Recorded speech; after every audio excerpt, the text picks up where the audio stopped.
Oceanography के, अब let's settle down, ए चचा लेट्स सेटल डाउन, ठीक है। ओशनोग्राफी का सबसे महत्वपूर्ण टॉपिक है, सबसे इंपॉर्टेंट टॉपिक, ठीक है। यहां से प्री मेंस दोनों में, हाँ फैन बंद कर दें, हाँ, प्री और मेंस दोनों में इंपॉर्टेंट क्वेश्चन आता है। अच्छा, वो उसका जो टाइड वाला है क्वेश्चन लिख लो मेंस का, एक 150 वर्ड का लिखेंगे। What do you understand by tides, what do you understand by tides. ज्वार भाटा से आप क्या समझते हैं, या ज्वार से क्या समझते हैं, इनका वर्गीकरण कीजिए। What do you understand by tides, classify them briefly, classify them briefly, इनका संक्षेप में वर्गीकरण कीजिए। 150 वर्ड कितना, अब इसको लिखेंगे कैसे बता दें। पहले सामान्य 2 लाइन में डेफिनेशन बताएंगे, डेफिनेशन बताने के बाद आप उनको जो है उनका कारण बता देंगे। कारण अंडरस्टैंड जब भी बोला जाता है ना, तो इसका मतलब आपसे पूछ रहा आप क्या जानते हो इसके बारे में, वहां पे आपको क्या होता है, फ्रीडम होता है, लेकिन जो भी हो ऑर्डर में हो, ये नहीं पहले कारण बता दो फिर डेफिनेशन लिख दो, डेफिनेशन देन उसका कारण बताने के बाद, ठीक, कारण बताने के बाद उनको वर्गीकरण कर दीजिए। क्लियर है, कितने प्रकार के होते हैं, अलग अलग प्रकार, एक एक लाइन, 2 लाइन, 3 लाइन लिख देंगे, थोड़ा सा फिगर बना देंगे, काम हो जाएगा, ठीक है। दूसरा लिखेंगे,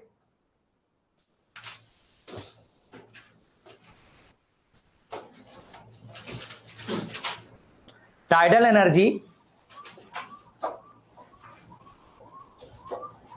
टाइडल एनर्जी इज कंसीडर्ड, ज्वारीय ऊर्जा, tidal energy is considered is considered one of the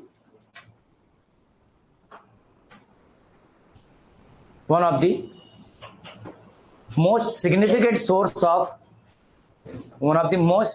source of renewable energy. Comment critically,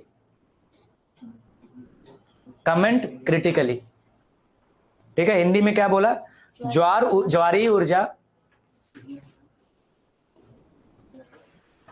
एक सबसे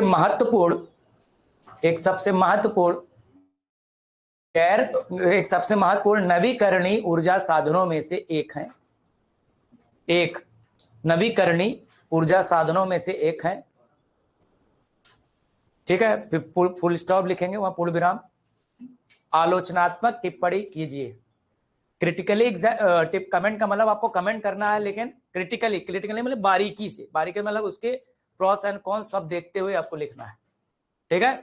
इसको कैसे लिखेंगे, पहले टाइडल एनर्जी होती क्या है ये बताओगे, कैसे जनरेट होती है बताएंगे, फिर उसकी क्या बताएं, उसके प्रोस बताइए।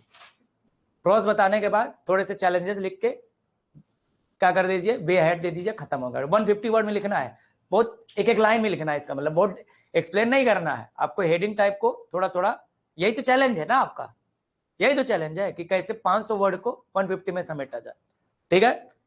अब 250 वर्ड में लिखना है, एक वर्ड, एक वो क्या लिखेंगे, रूजा मुझे सोचने दीजिए कि किस में कैसा बना दें आपको। इंक्लूसिव ग्रोथ के साथ जोड़े, नहीं, एनवायरमेंटल थ्रेट के साथ जोड़े, क्लाइमेट चेंज, हाँ एक लिखिए 250 वर्ड में। Tidal energy is one of the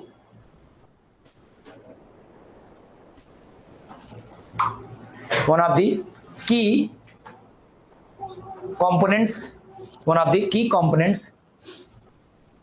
is one of the key components to in tackling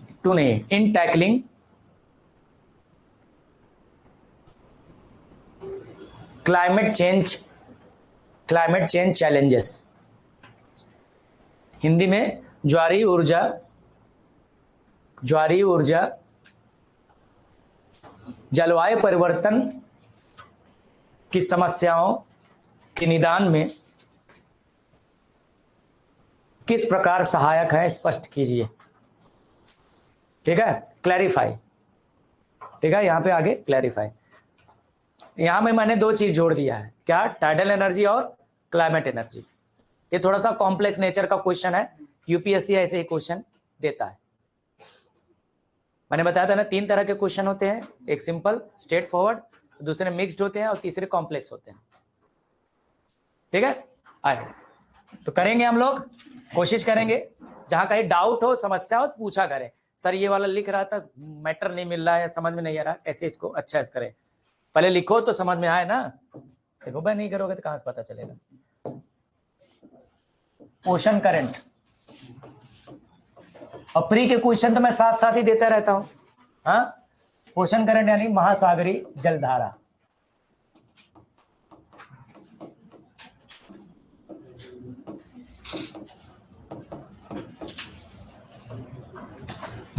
ठीक है, तो इसमें तीन सेक्शन है हमें देखने हैं। तो सबसे पहले हमें देखना है बेसिक इन्फो। बेसिक इन्फो मतलब सामान्य जानकारी, बेसिक फैक्ट भी कह सकते हैं, उसको देखना है। ठीक है, और दूसरा जो देखना है हमें ओशन करंट जो है, इनका डिस्ट्रीब्यूशन देखना है, कहां कौन कौन सी जलधाराएं हैं,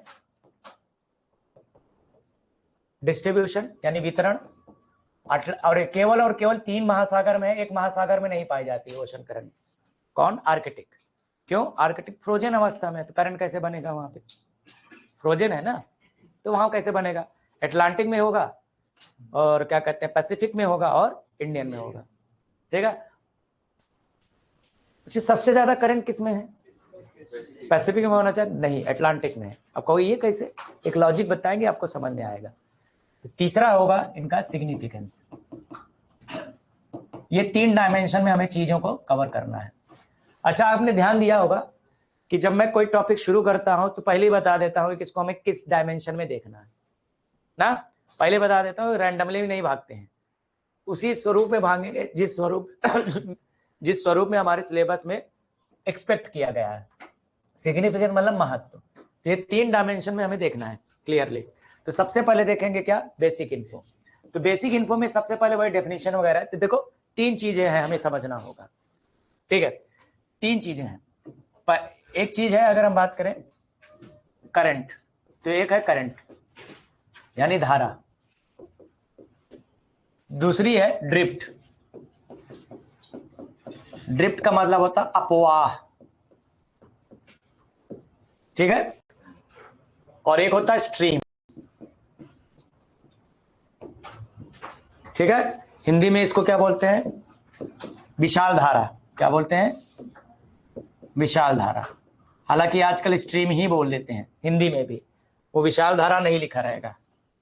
तो ये दो तो स्पष्ट हो गए कि जो ये है उसी का बड़ा स्वरूप है, ये उसी का लार्ज स्केल जो है मैग्नीट्यूड में देखेंगे तो ये हो जाएगा। तो पहले समझते हैं है क्या, धारा क्या है। तो सीधे सीधे अगर हम बात करें धारा की, करंट क्या है, तो सीधे सीधे क्या है कि एक चीज होगी कंटिन्यूअसली, कंटिन्यूअस यानी कि निरंतरता इसमें होगी। दूसरी चीज होगी क्या, डायरेक्शन। क्या होगा, कंटिन्यूअस। दो चीज जोड़ दें, एक continuous flow and fixed direction जोड़ देते हैं। अभी लिखना नहीं, हम इन्हीं दो कीवर्ड को जोड़ना है। ठीक है, तो आपको करंट मिल जाएगा। तो करंट इज क्या है, ocean current is the continuous flow of oceanic water into fixed direction. समझ में आया, फिर से बोले, ओशनिक करंट या oceanic currents are the continuous flow या oceanic current is the continuous flow of oceanic water into fixed direction. इसका मतलब डायरेक्शन इनका क्या होगा, फिक्स होगा। जैसे मान लेते हैं ये कोई सागर है, ठीक है, अगर मान लो धारा इस तरह जा रही है तो हमेशा इसी तरफ जाएगी, ये नहीं कल जाके इसका मूड चेंज हो जाएगा, पिछली बार मैं गया था यहां से ये हुआ था वो हुआ था, let's do the different thing.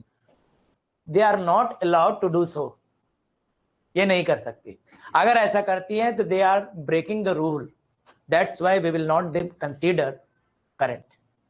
We will consider them anything else. waves हो जाएंगे, कुछ हो जाएंगे। समझ में आ रहा है? तो यानी कि परिभाषा हमारी बन गई कि महासागरीय धाराएं क्या होती है? महासागरीय जल का क्या? महासागरीय जल का एक निश्चित दिशा में लगातार प्रवाह ही जलधारा कहलाता है। समझ में आया? लिख लो फटाक से। हाँ, पहले तो ये लिखेंगे, लिख लो बेसिक इन्फो फटाफट। महासागरीय जल का एक निश्चित दिशा में लगातार या निरंतर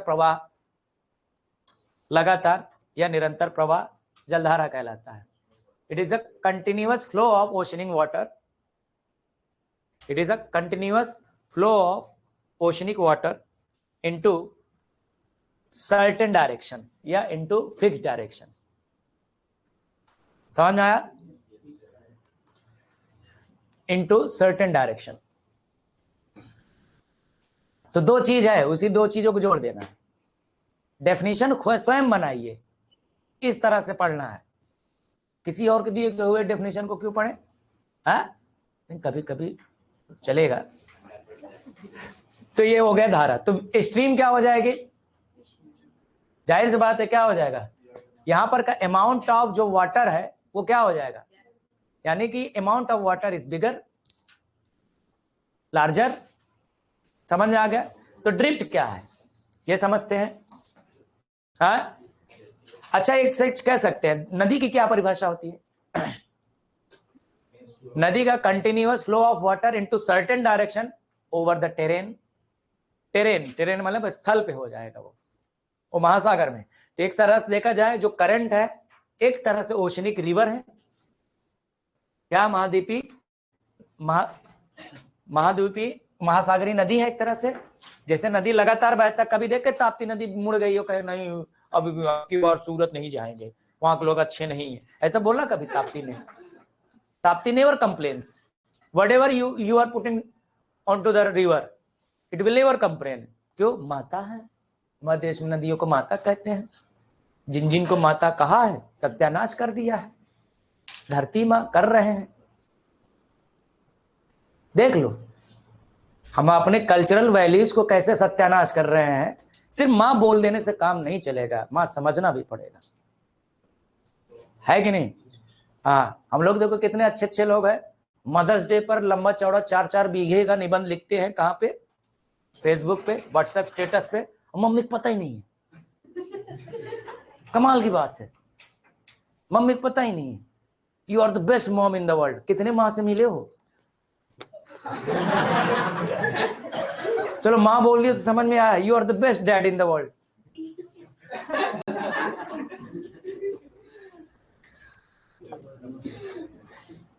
देखो बता दें, भारतीय परंपरा में प्रेम दिखाया नहीं जाता है, महसूस कराया जाता है अपने आचरण से। हम इसको नहीं मानते। जो वेस्टर्न कल्चर है वो क्या होता है? They are very expressive in nature, whatever they feel उसे एक्सप्रेस करते हैं। भारतीय संस्कृति में ये नहीं। इसीलिए गाने कैसे बने? इश्क तो तब हो जब मुझे कहना भी ना पड़े और तुम सुन लो, है कि नहीं? क्यों? भारत में प्रेम हमेशा से दर्शन का विषय रहा, प्रदर्शन का नहीं। लेकिन क्या है सब आजकल का, माँ के साथ प्रेम को भी बाज, आई लव यू मॉम, लो चल रहा है। माँ को कह ये क्या होता है? ठीक है, जैसे माँ का प्रेम अलग है, हम लोग के जमाने में अलग था। अब तो मान लो बदल रहा है माहौल। हम लोग के जमाने में माँ का प्रेम चूड़ी टूटने तक चलता था। हाँ, मारती थी तब तक जब तक चूड़ी ना हाथ के टूट जाए। और जैसे चूड़ी टूटा एक राउंड और चलेगा, तुम्हारी वजह से चूड़ी टूटा है। खैर, तो नदियों की स्थिति हम बात कर रहे हैं। आप लोग के साथ हुआ है? नहीं, आप लोग के साथ हुआ होगा ना? हाँ हुआ है। हम लोग को मम्मी ठुरती थी, पापा भी ठुरते थे। बेटियां बच जाया करती थी, बिकॉज दे आर दी परी ऑफ पापा। आजकल स्कूटी पर पाई जाती है, स्पेशली उड़ती हुई स्कूटी पर। चलिए खैर, तो हम ड्रिफ्ट की बात कर लेते हैं। लिख लिए सब लोग? ओशन करंट क्या है? अब ड्रिफ्ट लिखे, अपवाह लिखे। ना, यही सब है करंट अफेयर्स। आसपास की चीजों के बारे में सामान्य जानकारी रखना, क्यों भाई, है कि नहीं? इसको आंसर में ना लिख देना। हाँ, there is something which is for humour only. अब इंटरव्यूज में भी इस्तेमाल कर सकते हैं, अगर किसी के खिलाफ आपत्तिजनक बात नहीं है तो वहां जोक्स भी मार सकते हैं। इससे दिखेगा कि आप कितने जो है काम एंड कंपोज है, जो इंटरव्यू जैसे प्रेशर सिचुएशन में भी जोक क्रैक कर रहा है। पर्सनल ये लेवल का कॉन्फिडेंस चाहिए।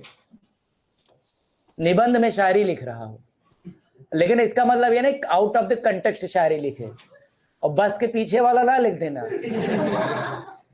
हाँ, सोना दिया सुनार को पायल बना दिया, दिल दिया दिलदार को घायल बना दिया। ठीक है, वो बस वाला जो है शायरी नहीं लिखना है। ठीक है, शेर आप लिख सकते हैं, कविताएं लिख सकते हैं, ठीक है, फ्रेज लिख सकते हैं, निबंध में सब चलता है, कोट्स लिख सकते हैं। हम लोग याद रखे हुए हैं, आए तो सही निबंध उस तरह का, तैयार एकदम फूल भरे बैठे हैं। तो ये हो गया ड्रिफ्ट क्या है समझते हैं। देखो ड्रिफ्ट भी अगर आप फिजिकली ऑब्जर्व करेंगे तो वो करंट ही नजर आएगा। It is also a continuous flow of water in a fixed direction, but अंतर क्या होगा, it is always caused by wind. समझ में आया? किसके द्वारा? मान लेते ये है, ये यहीं पर थी, ये कहीं जाने नहीं चाहती थी, लेकिन यहाँ पे कुछ प्रचलित पवनें चल रहे हैं। क्या चल रही हैं? प्रचलित पवनें, प्रिवेलिंग विंड। आपको ये पवन तो समझ में आ रहा है, लेकिन आपको बता दें आपको पवन भी नहीं पता है। चलो आपको बताओ कौन, दीदी Hindi medium English medium? English. हाँ, व्हाट इज विंड?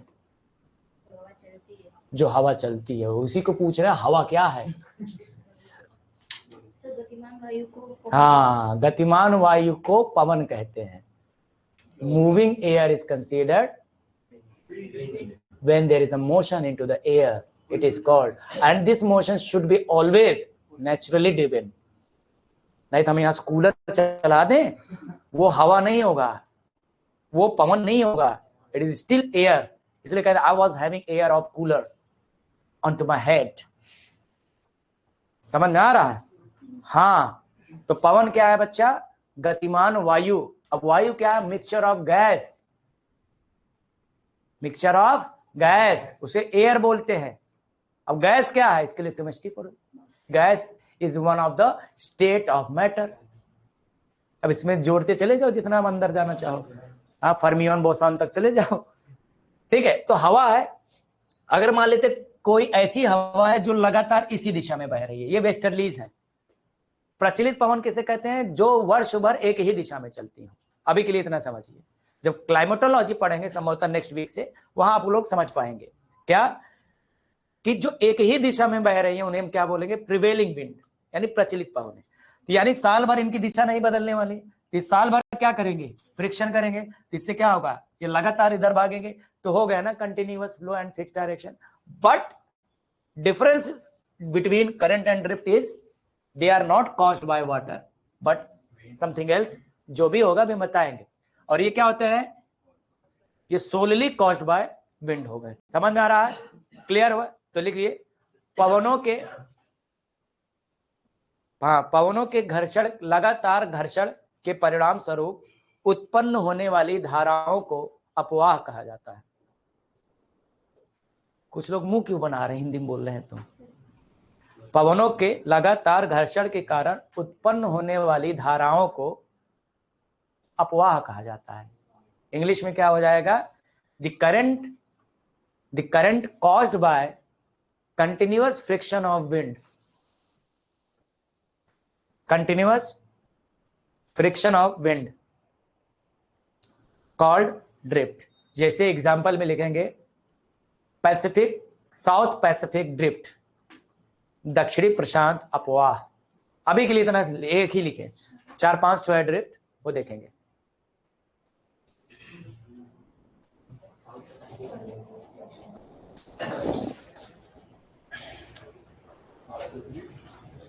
ठीक है, आगे बढ़े, बोलो भारत माता की जय।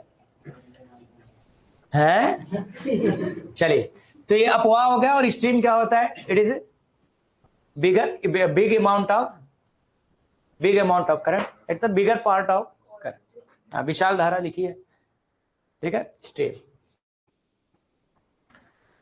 when currents have big amount of water, that is called stream। तो पहले तीनों का अंतर समझ में आ गया। अब हम बात करेंगे आगे बेसिक इन्फो में, यार ये कैसे उत्पन्न होते हैं, यानी फैक्टर्स।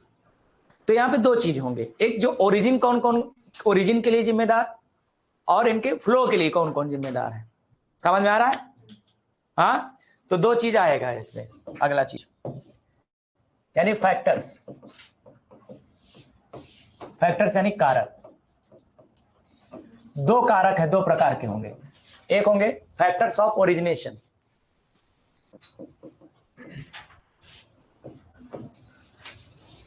फॉर ओरिजिनेशन, उत्पत्ति के कारक, ओरिजिनेशन। और एक होगा उनको फ्लो को, factors to decide their flow, ठीक है। और एक क्या होंगे, फॉर फ्लो, उनके प्रवाह को प्रभावित करने वाले कारक। दो अलग अलग कारक होंगे, ठीक है। तो उत्पन्न क्यों हो रहे हैं, उसका सबसे पहला कारण कौन सा है? प्राइमरी कॉज क्या है? रोटेशन ऑफ अर्थ। क्या है सबसे पहला कारक? क्या है, बोल दो ना जरा। रोटेशन ऑफ अर्थ,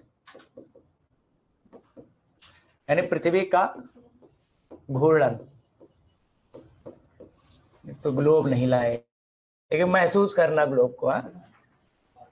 ये मैंने बोतल आपको बताया है, आपको पता है the globe contain 71% of water.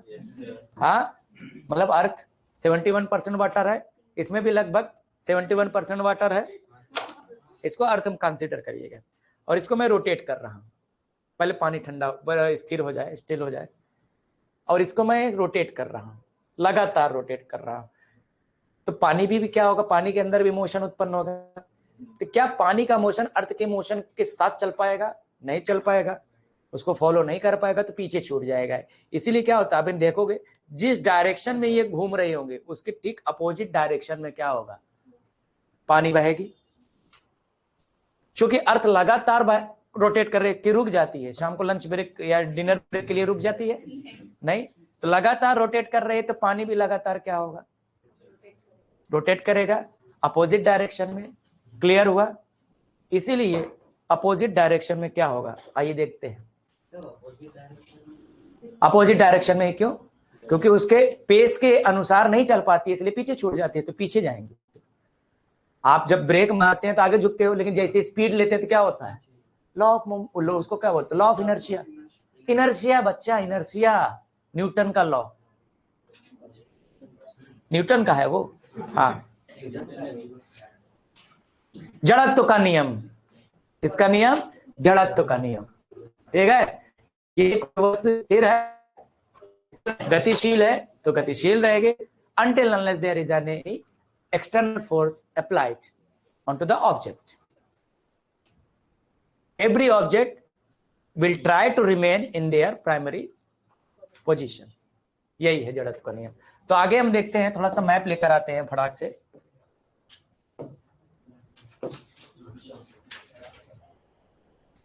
Blank वाला किधर है? इधर ही है। ये या क्या कर रहे हो? देखिए, ये हमारा इक्वेटर है, बहुत नीचे हो गया। इक्वेटर इक्वाडोर पे जाता है ना, इधर।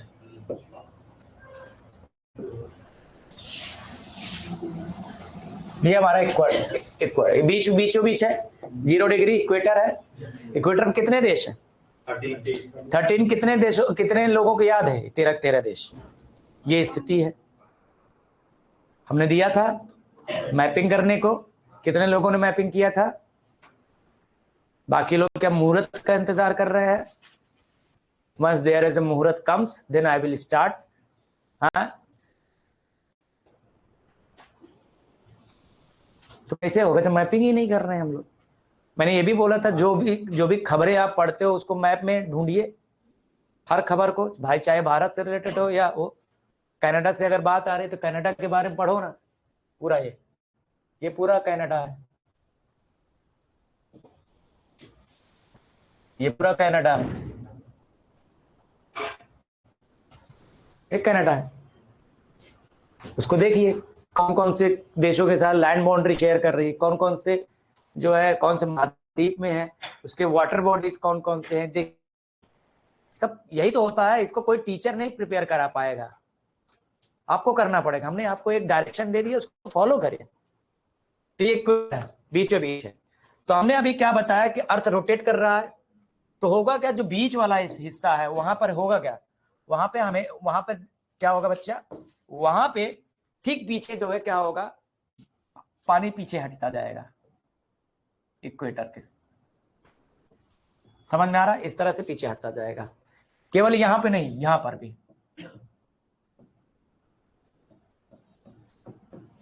यहां पे भी सब पीछे हटता जाएगा। समझ में आ रहा है, बोलो। पीछे हटता जाएगा ना। अब कहोगे ये कहां से आ गया, ये वही वाला है, नहीं तो कहोगे अच्छा है, ठीक है। ये तो ये कहां पे बह रही है, इक्वेटर पे, इसलिए इनको क्या बोलेंगे, इक्वाटोरियल करंट। क्या बोलेंगे, इक्वाटोरियल करंट। समझ में आया, क्या बोलेंगे, इक्वाटोरियल करंट, यानी कि विषुवतीय जलधारा। अब ये बताओ हमको, क्या इसको रटने की जरूरत है, ये गर्म होगी ठंडी होगी। एक चीज समझ लीजिए, कोई भी जलधारा अगर पोल से ओरिजिनेट हो रही है तो सामान्यतः वो ठंडी होंगी, ठीक है। और कोई अगर इक्वेटर के आसपास से ओरिजिनेट हो रही है तो वो क्या होंगी, गर्म होंगी। समझ में आ रहा, क्लियर है। तो ओरिजिनेट कैसे हो रही है, रोटेशन से, समझ में आ गया, हाँ कि ना, बोलियो ना जरा। Very good. अभी आगे हम देखेंगे। अरे तो पहला पृथ्वी का घूर्णन, तो क्या अब आगे इसमें अपनी कहानी लिख लोगे कि लिखाना पड़ेगा, मुंह बना रहे हैं, किताब मिला है ना, रोटेशन ऑफ अर्थ। तब इसको क्या लंबी चौड़ी कहानी है इसके, कि अर्थ इज लगातार, sorry, earth is continuously rotating on its axis. पृथ्वी लगातार अपने अक्ष पर घूर्णन कर रही है, जिसकी वजह से क्या होगा, सागरों पर क्या होगी, सागरों की क्या होगा, गति, सागरों में क्या होगा, गति उत्पन्न होगी। उसी की वजह से लगातार क्या होता है, धाराओं की उत्पत्ति होती है। हाँ, दैट इज कॉस्ट। हाँ, एक हो गया। ये मेंस में लिखने को फैक्टर्स अगर आएगा भी तो ऐसे थोड़ा थोड़ा एक एक लाइन लिख के चल लेना है। और फिर नोट्स भी दिया गया था संस्था के द्वारा, इसीलिए दिया गया, तो उसको भी पढ़ो। सब गुरुए नहीं कवर कराएंगे।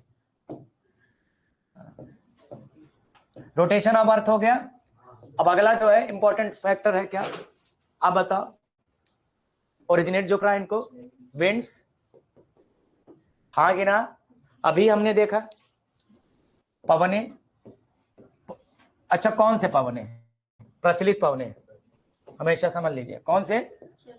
बाकी ये प्रचलित पवने क्या होते हैं आगे हम लोग पढ़ेंगे। प्रिवेलिंग विंड्स,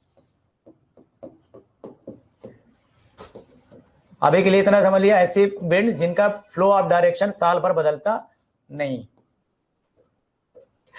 प्रिवेलिंग विंड्स, ठीक। ये हमने देखा, जिस दिशा में बहेंगे अपने साथ लेकर जाएंगे, ठीक है। प्रचलित पवने के बाद अगला फैक्टर क्या होगा, बताओ, और क्या हो सकता है, हाँ, ग्रेविटी। ग्रेविटी ओरिजिनेट करवाएंगी। ग्रेविटी कहां से लगा है, अगल बगल से लग रहा है, नीचे से लग रहा है, पोल पर ज्यादा होती है ग्रेविटी, ये बात सही है। तो वो ऊपर की चीज नीचे खींचेगी, जो है इक्वेटर वाली चीज इधर बुला लेगी।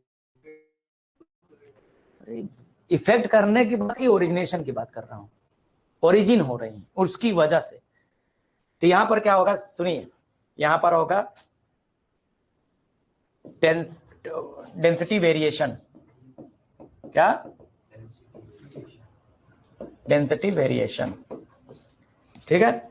या इसे हम लोग क्या बोल सकते हैं, डेंसिटी ग्रेडियंट। एक और शब्द बोल सकते हैं क्या, ग्रेडियंट। हिंदी में क्या बोलेंगे? घनत्व प्रवणता। क्या बोलेंगे? घनत्व प्रवणता। और पेट में दर्द होगा, दर्द हुआ। प्रवणता जब भी आ जाए समझ लीजिएगा इट्स अ वेरिएशन। दो पॉइंट के बीच में डेंसिटी का जो वेरिएशन होगा उसी की बात करें। जैसा कि अब इसके बारे में मैं थोड़ा बता दूं। एक हाई डेंसिटी वाला वाटर बॉडी है, समझ में आ रहा है? ये हाई वाला वाटर बॉडी है, हाई डेंसिटी है। और नीचे क्या है आपका, मान लेते हैं लो डेंसिटी वाटर बॉडी है, निम्न घनत्व वाला जल है, जल राशि है। उच्च घनत्व वाला जल राशि और निम्न घनत्व वाला जल राशि। दुनिया में हमने नियम बताया है, हमेशा जो भी मूवमेंट होता है हाई टू लो होता है। चाहे वो डेंसिटी ले लो, चाहे प्रेशर ले लो, चाहे टेम्परेचर ले लो, चाहे कुछ भी ले लो, तरंगे हमेशा हायर से लोअर की ओर जाती है। दीदी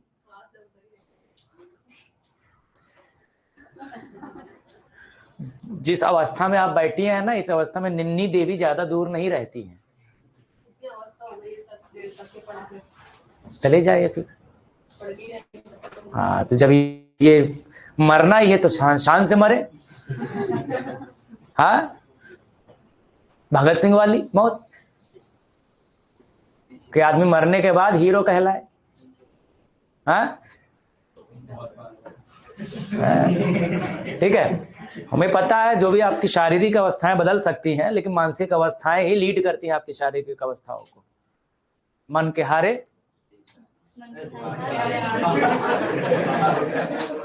ये किसकी कविता है? तो उमर सर की है कि सोहनलाल द्विवेदी की? किसकी है? सोहनलाल द्विवेदी जी की। चलिए, छायावाद के एक महत्वपूर्ण कवि थे। तो HD मतलब हाई डेंसिटी है ना, हाई डेफिनेशन ना समझ लेना इसको। तो यहाँ पर क्या होगा, डेंसिटी ज्यादा हो गई, जरा सोचिए एक मिनट, डेंसिटी ज्यादा हुई तो यहाँ प्रेशर भी ज्यादा होगा। प्रेशर जब ज्यादा होगा तो दबेगा पानी, तो क्या होगा, साइड से हट जाएगा इधर।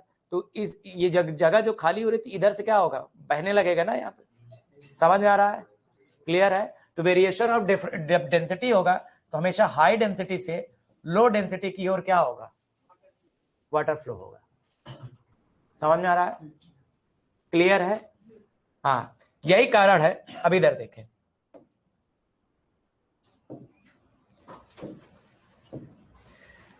ये पोल्स है और यह इक्वेटर है। तो इक्वेटर पे करंट क्यों डेवलप हो रहा है, समझ में आ गया?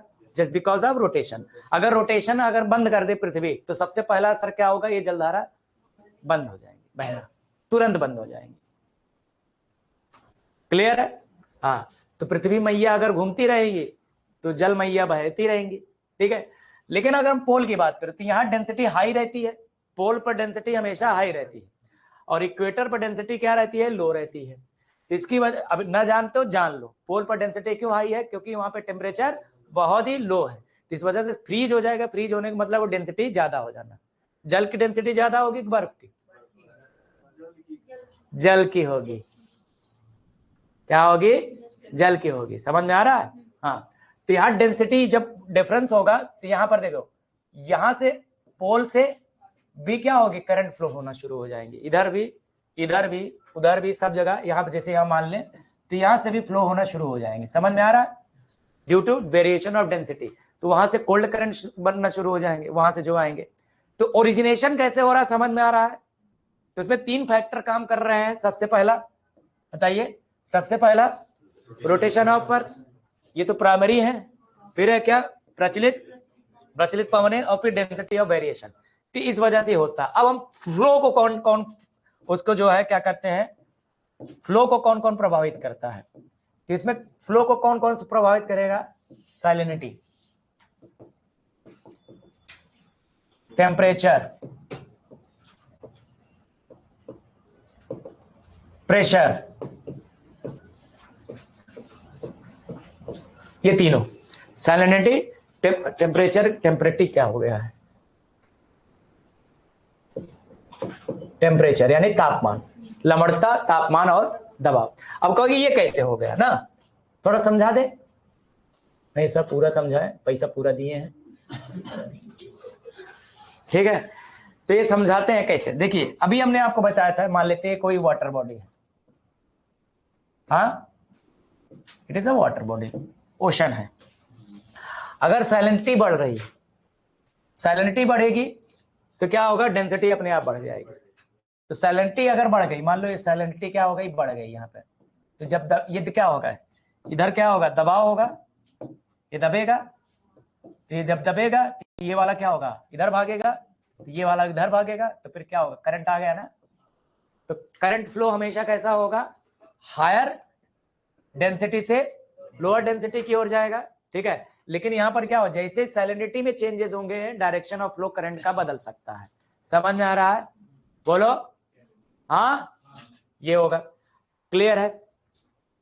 टेम्परेचर भी वही हाल करेगा, टेम्परेचर ज्यादा हुआ तो टेम्परेचर ज्यादा तो इवेपोरेशन होगा, इवेपोरेशन होगा तो पानी यहाँ कम हो जाएगा, जब पानी कम होगा तो इसका तल क्या होगा, इसका सरफेस छोटा हो जाएगा, फिर यहां से क्या होगा, तल बराबर करने के लिए क्या होगा, करंट फ्लो हो जाएगी। नहीं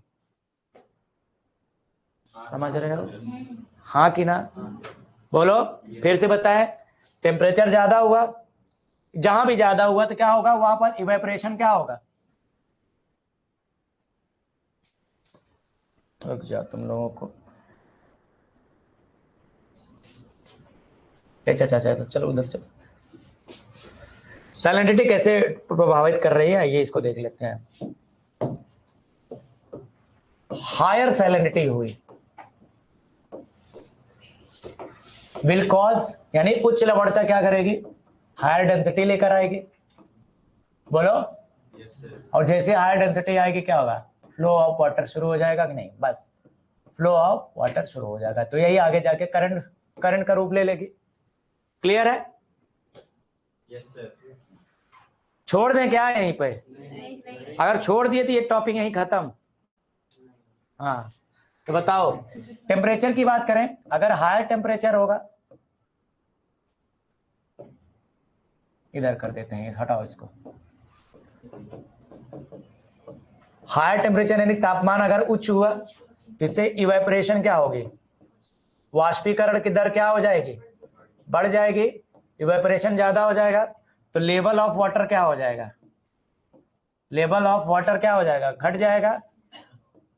ये मैंने एरो बनाया है तो एरो को मतलब समझ रहे हो ना, ये बढ़ जाएगा यहाँ घट जाएगा, तो जैसे घटेगा तो क्या फ्लो ऑफ वाटर हो जाएगा कि नहीं, flow of water from other coast, from other side, जो दूसरी साइड से वहां से क्या होगा, फ्लो होगा इस जगह को बराबर करने के लिए। क्लियर हुआ, तो how the temperature affects to our ocean current flow, are be able to understand it, क्या हम समझ पा रहे हैं, हाँ।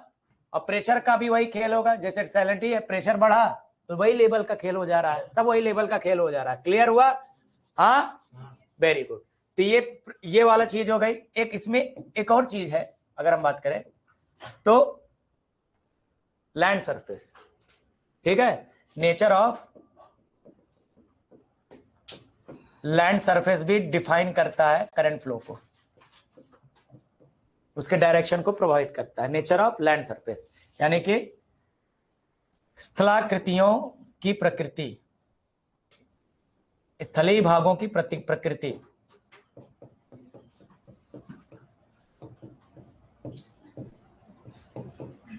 स्थलीय भागों की प्रकृति, नेचर ऑफ लैंड सरफेस, ठीक है, या लैंडस्केप भी।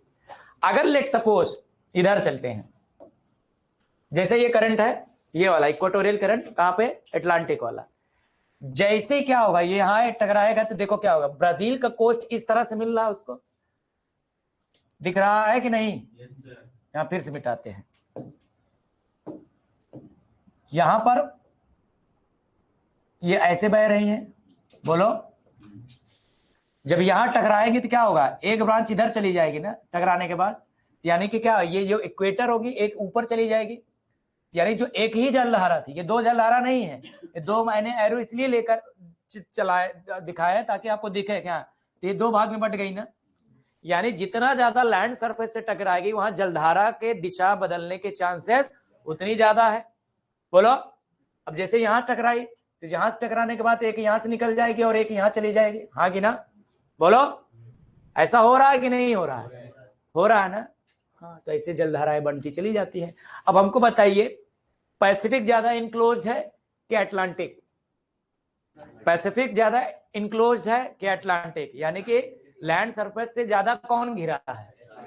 तो फिर जलधाराओं की संख्या सबसे ज्यादा कहाँ होगी? आ गया समझ में? ऐसे जादू निकलता है, कुछ रटने की जरूरत नहीं है। तो number of ocean current is the maximum into Atlantic ocean. Clear है? अच्छा, अब जो करंट हम पढ़ने जा रहे हैं those are all surface current, हमें बॉटम करंट नहीं पढ़ना है। क्लियर है? तो अब एक एक करके हम लोग देखेंगे क्या। अच्छा, दुनिया में दो तरह के करंट है बस, एक कोल्ड करंट और एक वार्म करंट, हॉट करंट, गर्म जलधारा। और तो एक एक करके हम देखते हैं। तो एक काम करते हैं, ये लिख लिए हो आप लोग, तो हेडिंग डाल लीजिए अटलांटिक महासागर की जलधाराएं। हाँ, सिस्मिक एक्टिविटी बिल्कुल अफेक्ट करेगा जलधारा की दिशा और दशा को, लेकिन वो माइनर है, वो कब रेगुलर वाले नहीं है ना। हम वो पढ़ रहे हैं जो रेगुलर अफेक्ट कर रहे हैं, ठीक है। बाकी अफेक्ट तो ग्रेविटी भी करेगी, हाँ, ह्यूमन एक्टिविटी भी करेगी। कल को हम नीचे जाकर कोई बहुत बड़ा मशीन लगा दें ड्रिलिंग का, समझ रहे हैं ना, वो भी करेगी, लेकिन वो बहुत मेजर इफेक्ट नहीं डालेगी। तो हम फिर से आपको, तो पहले अटलांटिक वाला हम कवर कर लेते हैं, ठीक है। बोलो, बोल दो ना जरा, बोलते ही नहीं है।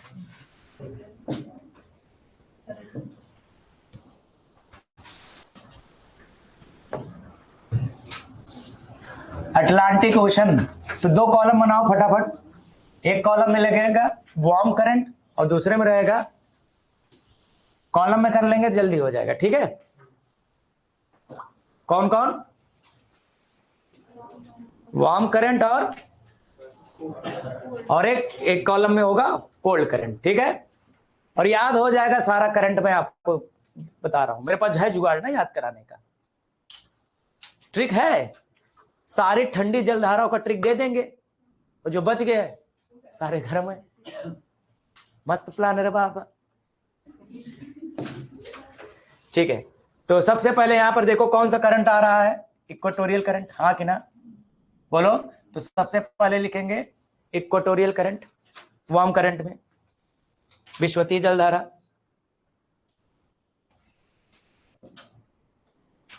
Equatorial current. तो इसको नंबर 1 कर दें, मैंने नंबर 1 कर दिया इसको, ठीक। अब जैसे ही ये टकराएंगे किससे? ब्राजील के सरफेस से, बोलो। तो क्या होगा, ये दो ब्रांच में बढ़ जाएंगे, एक इधर जाएंगे और एक इधर जाएंगे, ठीक है। तो इस वाले को कहा जाएगा साउथ इक्वेटोरियल, और इसको क्या बोलेंगे? North equatorial current. North equatorial current, south equatorial current, ये दो नॉर्थ और ये 3,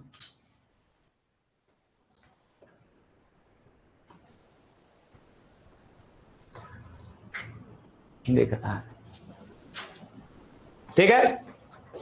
ये हो गया इक्वेटोरियल करंट, ये नॉर्थ वाला और ये साउथ वाला।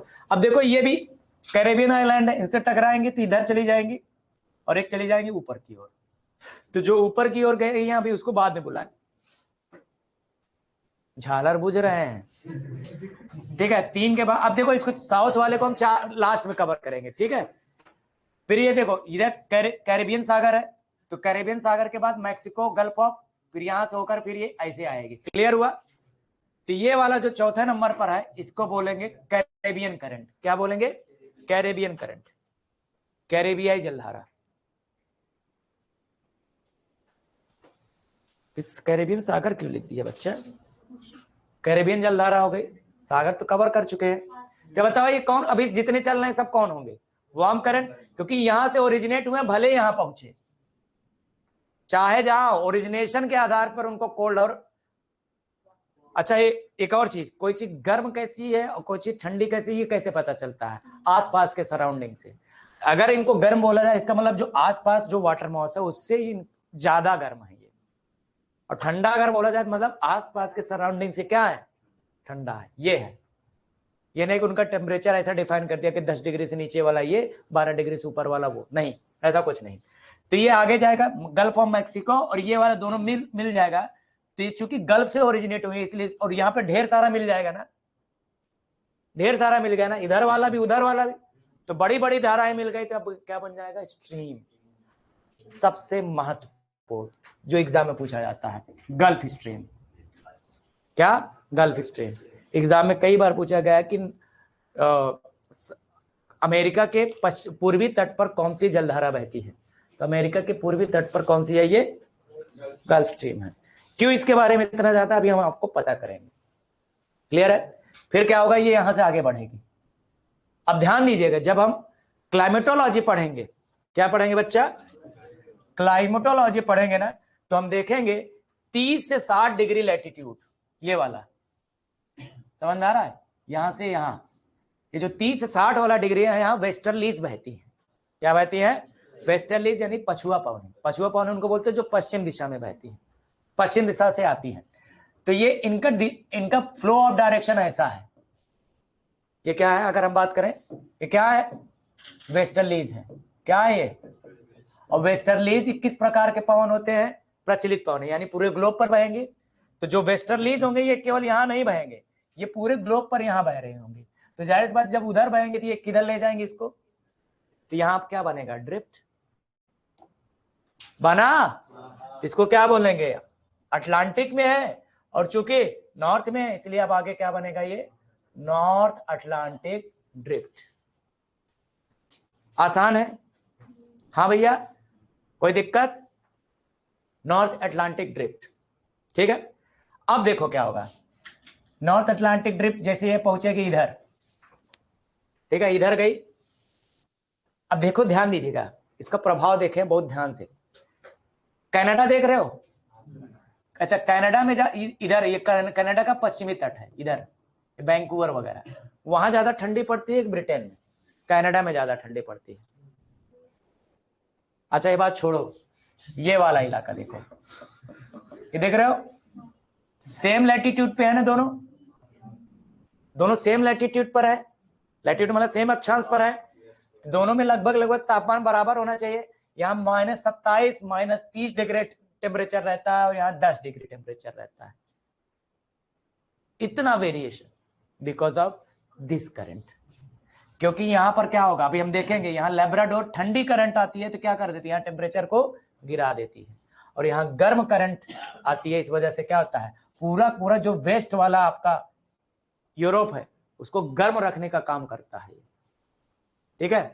अभी यहां आ गई जो, इसको इर्विंगर करंट बोलेंगे। क्या बोलेंगे, इर्विंगर, या इसे ही आगे जाकर नॉर्वेजियन करंट बोला जाएगा। क्या बोला जाएगा, क्योंकि नॉर्वे है, दिख रहा है ये नॉर्वे, तो ये क्या हो गया आपका 6 और 7, क्या हो जाएगा, ये 7वां,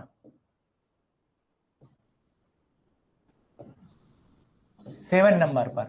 तो 7 नंबर पे आ जाएगा नॉर्वेजियन करंट। क्या आ जाएगा, Norwegian current, Norwegian current. Clear है। अभी जब हम सिग्निफिकेंस देखेंगे तो हम देखेंगे एक सिग्निफिकेंस में क्या, कि जो ओशन करंट है वो जलवायु, किसी स्थान की जलवायु को किस प्रकार प्रभावित करते हैं, how they affect to the climate of any region. तो आप समझ में आया, तो वहां पे एग्जांपल लिखेंगे, whenever there is a cold current flowing along the coast will have lower temperature. Whenever there is flow of warm current, then the climatic condition should be warmer also.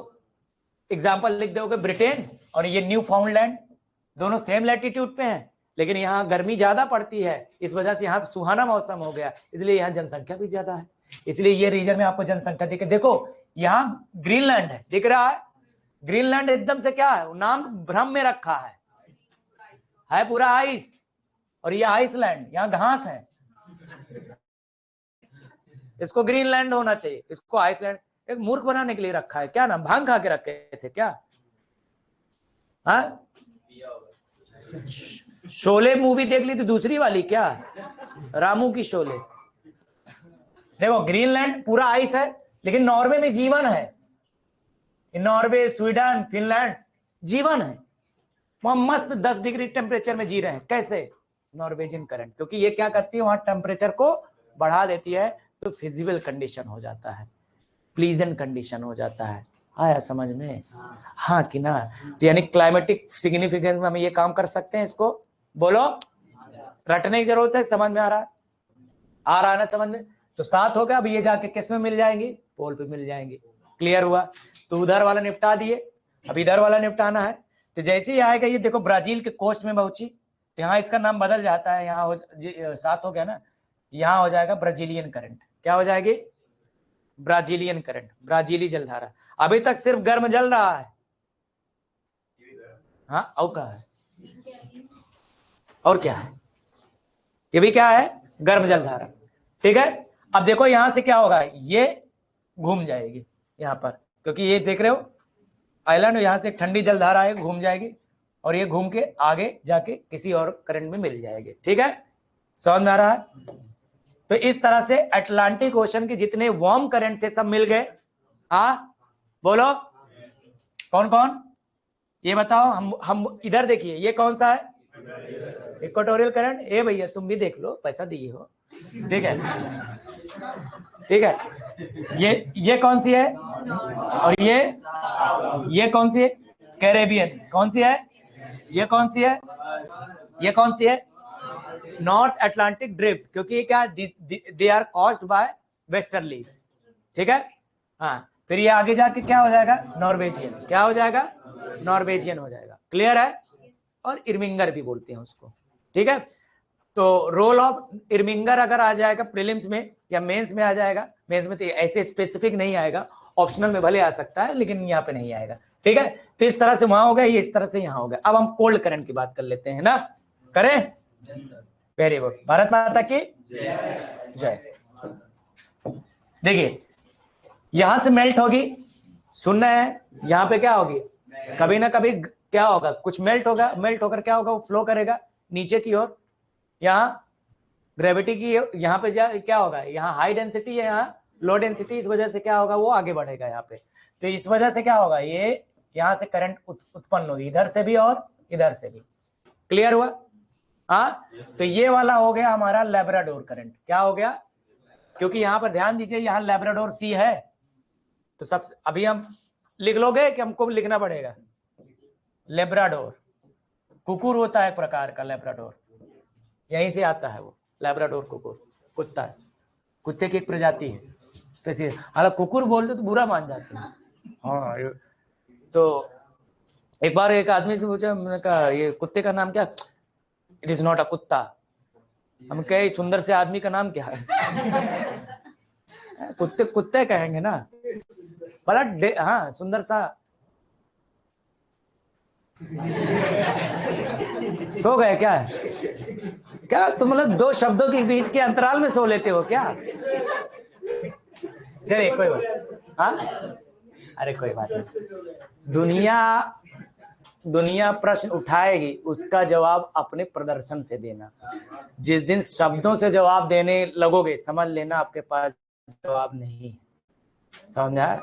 शांति से बैठे रहो, उसके मुंह पर सिलेक्शन लेके मार देना। कितनी बड़ी बात बोल दी। ठीक है, स्वीटेस्ट रिवेंज जान तो क्या होता है? To be more successful is the sweetest revenge ever. समझ में आया? ये होता है। और दुनिया में सबसे बड़ी विजय क्या होती है? अपने शत्रु का हृदय भी जीत लेना। समझ में आया? वो हमेशा आचरण से जीतोगे, दरिया के नहीं। छोटे बच्चों की तरह बिहेव कर रहे, सर ये हमको चिढ़ा रहे, चिढ़ाने दो। कल को कोई हमको 10 रुपया दिया और हमने लेने से मना कर दिया, किसके पास रहा? अगर किसी ने मुझे गाली दिया, मैंने रिएक्ट नहीं किया, और ज्यादा झल्ला आ जाएगा, और ज्यादा भन-भना आ जाएगा। हमने गाली दिया, इसको बोला नहीं, और वो एक्चुअली वो आपको प्रोवोक कर रहा है, प्रोवोक नहीं हो रहे हो तो क्या होगा, वो गाली उसी के पास रह गई। महात्मा स्वामी विवेकानंद, उनको गरिया देते थे, मुस्कुरा के चल देते थे, उसकी आत्मसम्मान को और झटका लगता था। अपने कैरेक्टर को थोड़ा सा अपलिफ्ट करे, don't behave like Rakhi Sawant.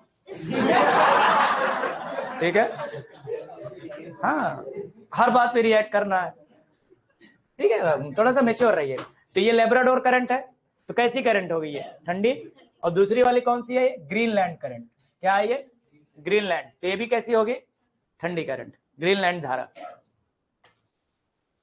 ठीक है, अब ध्यान दीजिए, लेब्राडोर यहां आएगी, गल्फ स्ट्रीम, ये स्थान देखो, ये कौन सा स्थान है?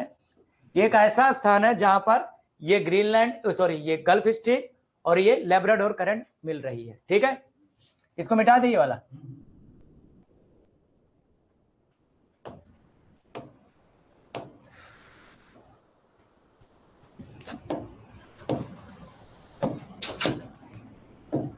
ये जो स्थान है ये, तो यहां पर वो मिलन होगा। इस स्थान का नाम वो मालूम है क्या है? New found land, new found land, new found land bank. इसको हिंदी में भी यही लिखना है, नहीं लिखो नया पाया हुआ स्थान, हाँ, नवीन प्राप्ति स्थान। ठीक है, न्यू फाउंड लैंड बैंक, ये कहां पर है? कनाडा में। It is one of the biggest it is one of the biggest fishing ground. समझ में आ रहा है? फिशिंग बैंक है, बैंक का मतलब फिशिंग है। क्यों भाई, क्यों फिशिंग? क्योंकि यहाँ ठंडी जलधारा भी है, गर्म जलधारा, दोनों मिक्स होती है, और जब दोनों मिक्स होंगी it is the best possible condition to develop fish. यानी कि अब हम सागरी जलधाराओं में हैं, जब हम दूसरा इफेक्ट, दूसरा सिग्निफिकेंस लिखेंगे, क्या होगा? फिशिंग रिसोर्सेस के लिए ये महत्वपूर्ण होती है। एग्जाम्पल दे देंगे, whenever there is a meetup of cold current and warm current they provide best possible condition to develop fishes. Example Newfoundland भी दे देंगे और इधर जापान दे देंगे, दोनों देखो सेम लैटिट्यूड पे है। यहां पर भी होगा, अभी हम देखेंगे कहाँ? अर्जेंटीना के पास। Argentina is also one of the biggest supplier of fishes. आ रहा समझ में? Yes, sir. तो ये यहां पर क्या होगा? मिल गए, हाँ बोलो, हाँ। तो सारा सिग्निफिकेंस भी यहाँ देख रहे हैं, सिग्निफिकेंस आज में हम लास्ट में हम आपको लिखा देंगे फटाफट। ठीक है, तो ये हो गया ये स्थान, इसीलिए ये पूछा जाता है सबसे ज्यादा, गल्फ स्ट्रीम और लेब्राडोर। दूसरी तरफ क्या होगा? ये देखो, सॉरी, ये वाला जो आ रहा था ग्रीनलैंड वाला, ये इसको काटेगा, किसको? अरे बोलो, ये ड्रिफ्ट को काटेगा, इसके नीचे से जाएगा, क्योंकि जो गर्म चीज होती है वो ऊपर होती है और जो ठंडी चीज होती है वो नीचे होती है। तो यहाँ मिक्सअप होगा, लेकिन वो बहुत दूर है। मिक्सअप होने के बाद क्या होगा? यहाँ काटेगा, वो ऐसे आ गया, यहाँ पे बहेगा, अफ्रीका के वेस्ट में। अफ्रीका के वेस्ट में आ गया, ये तीसरे नंबर पर आ जाएगा, और इसको बोलते हैं कनारी, कैनरी। कौन सा करंट? कैनरी, हिंदी में कनारी बोलते हैं। तो अगला वाला कैनरी करंट, कैनरी करंट।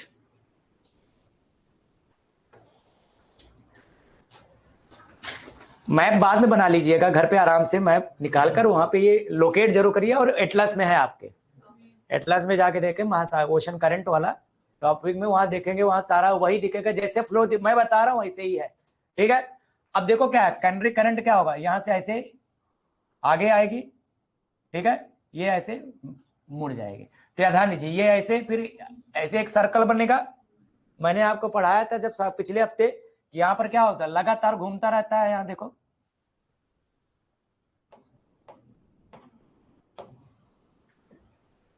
ये इधर चला जाएगा, घूमता रहता है। तो यहाँ पे घूमता रहता है, इस वजह से यहाँ पर एक सागर बनता है, सारगैसो। क्या बनता है? बताया था, क्योंकि यहाँ का जो वाटर बॉडी है वो कभी मिक्स नहीं हो पाता, वहीं पर घूमता रह जाता है। हाँ, तो ये वहीं तो, अरे तो ये ऐसे ऐसे होगा, तो ये यहाँ पे बनता है, ठीक है, वहां पे है सारगैसोसी।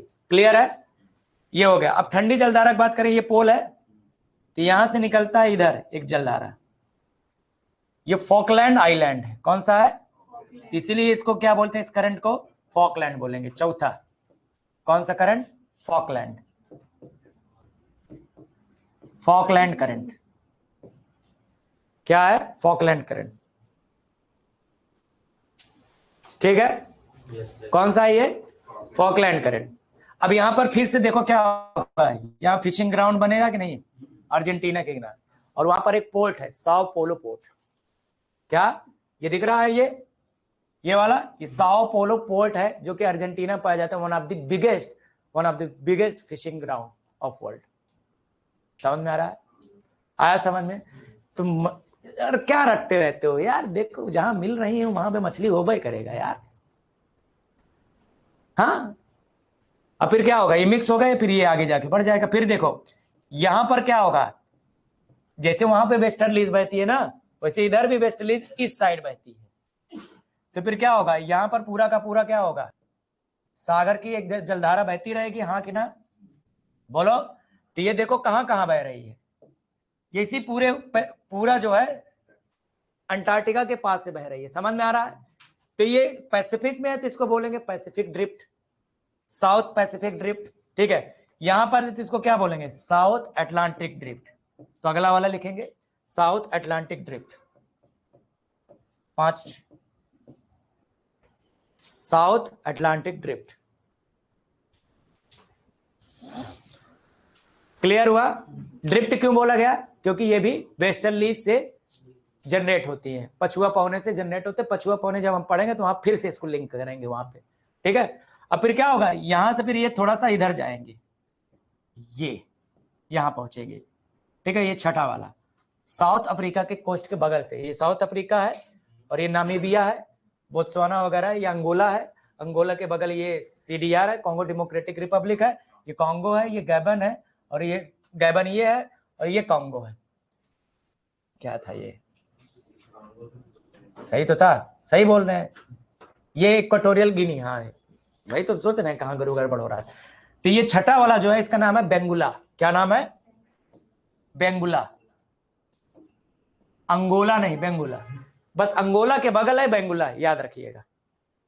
ये अंगोला है, उसके बगल है बेंगुला, बेंगुला करंट। ये भी क्या होगी, कोल्ड करंट होगी। कितने हो गए, 6। और ये आगे जाके किस में मिल जा रही, तो ध्यान दीजिए। तो यहाँ पे भी एक ऐसे सर्कुलेशन बना, क्योंकि एक और फैक्टर है जो काम करता है,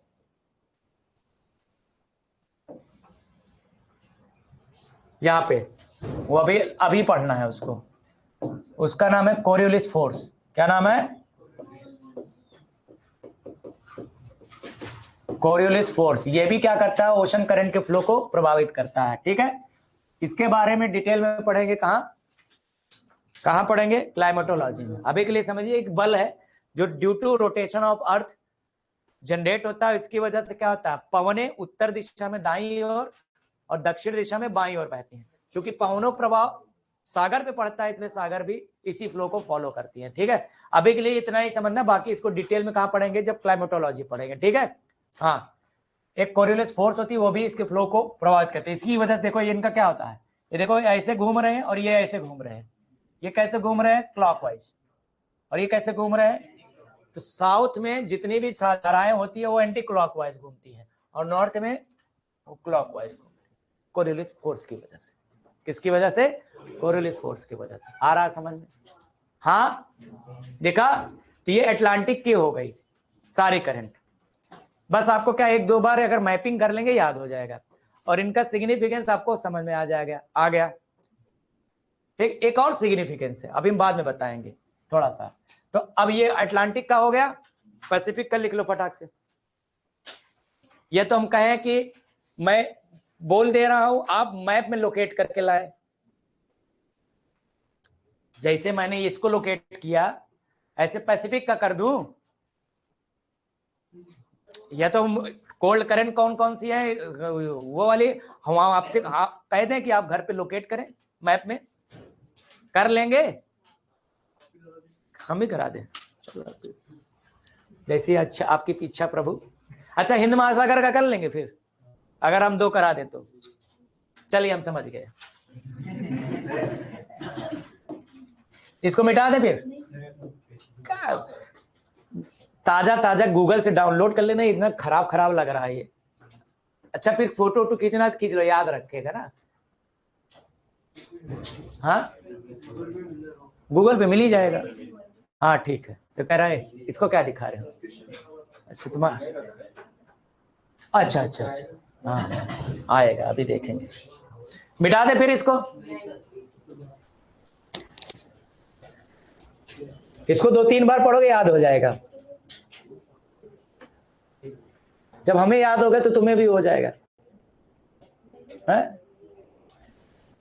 1-2 बार बनाओगे याद हो जाएगा। करंट ठीक है, तो एक बार देखना चाहो तो ये इक्वाटोरियल है, यहां से ये गया इधर गया, ये है आपका Norwegian drift, gulf stream, Caribbean, north, south और इक्वाटोरियल।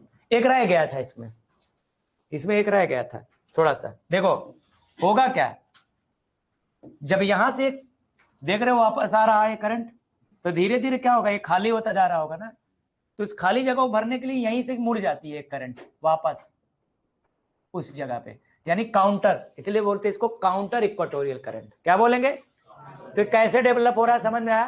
क्योंकि जब इधर आ रहा है तो ये खाली होता जा रहा है, तो इसमें से कुछ धाराएं से ही मुड़ जाएंगे, इसको बोलेंगे काउंटर, प्रति विश्वतीय धारा। क्या बोलेंगे? प्रति विश्वतीय धारा। तो ये 9 हो गए ना टोटल, प्रति विश्वतीय धारा, काउंटर इक्वाटोरियल करंट। तो ये डेंसिटी की वजह से, डेंसिटी वेरिएशन की वजह से डेवलप हो रही है। आया ना एक नया जलधारा।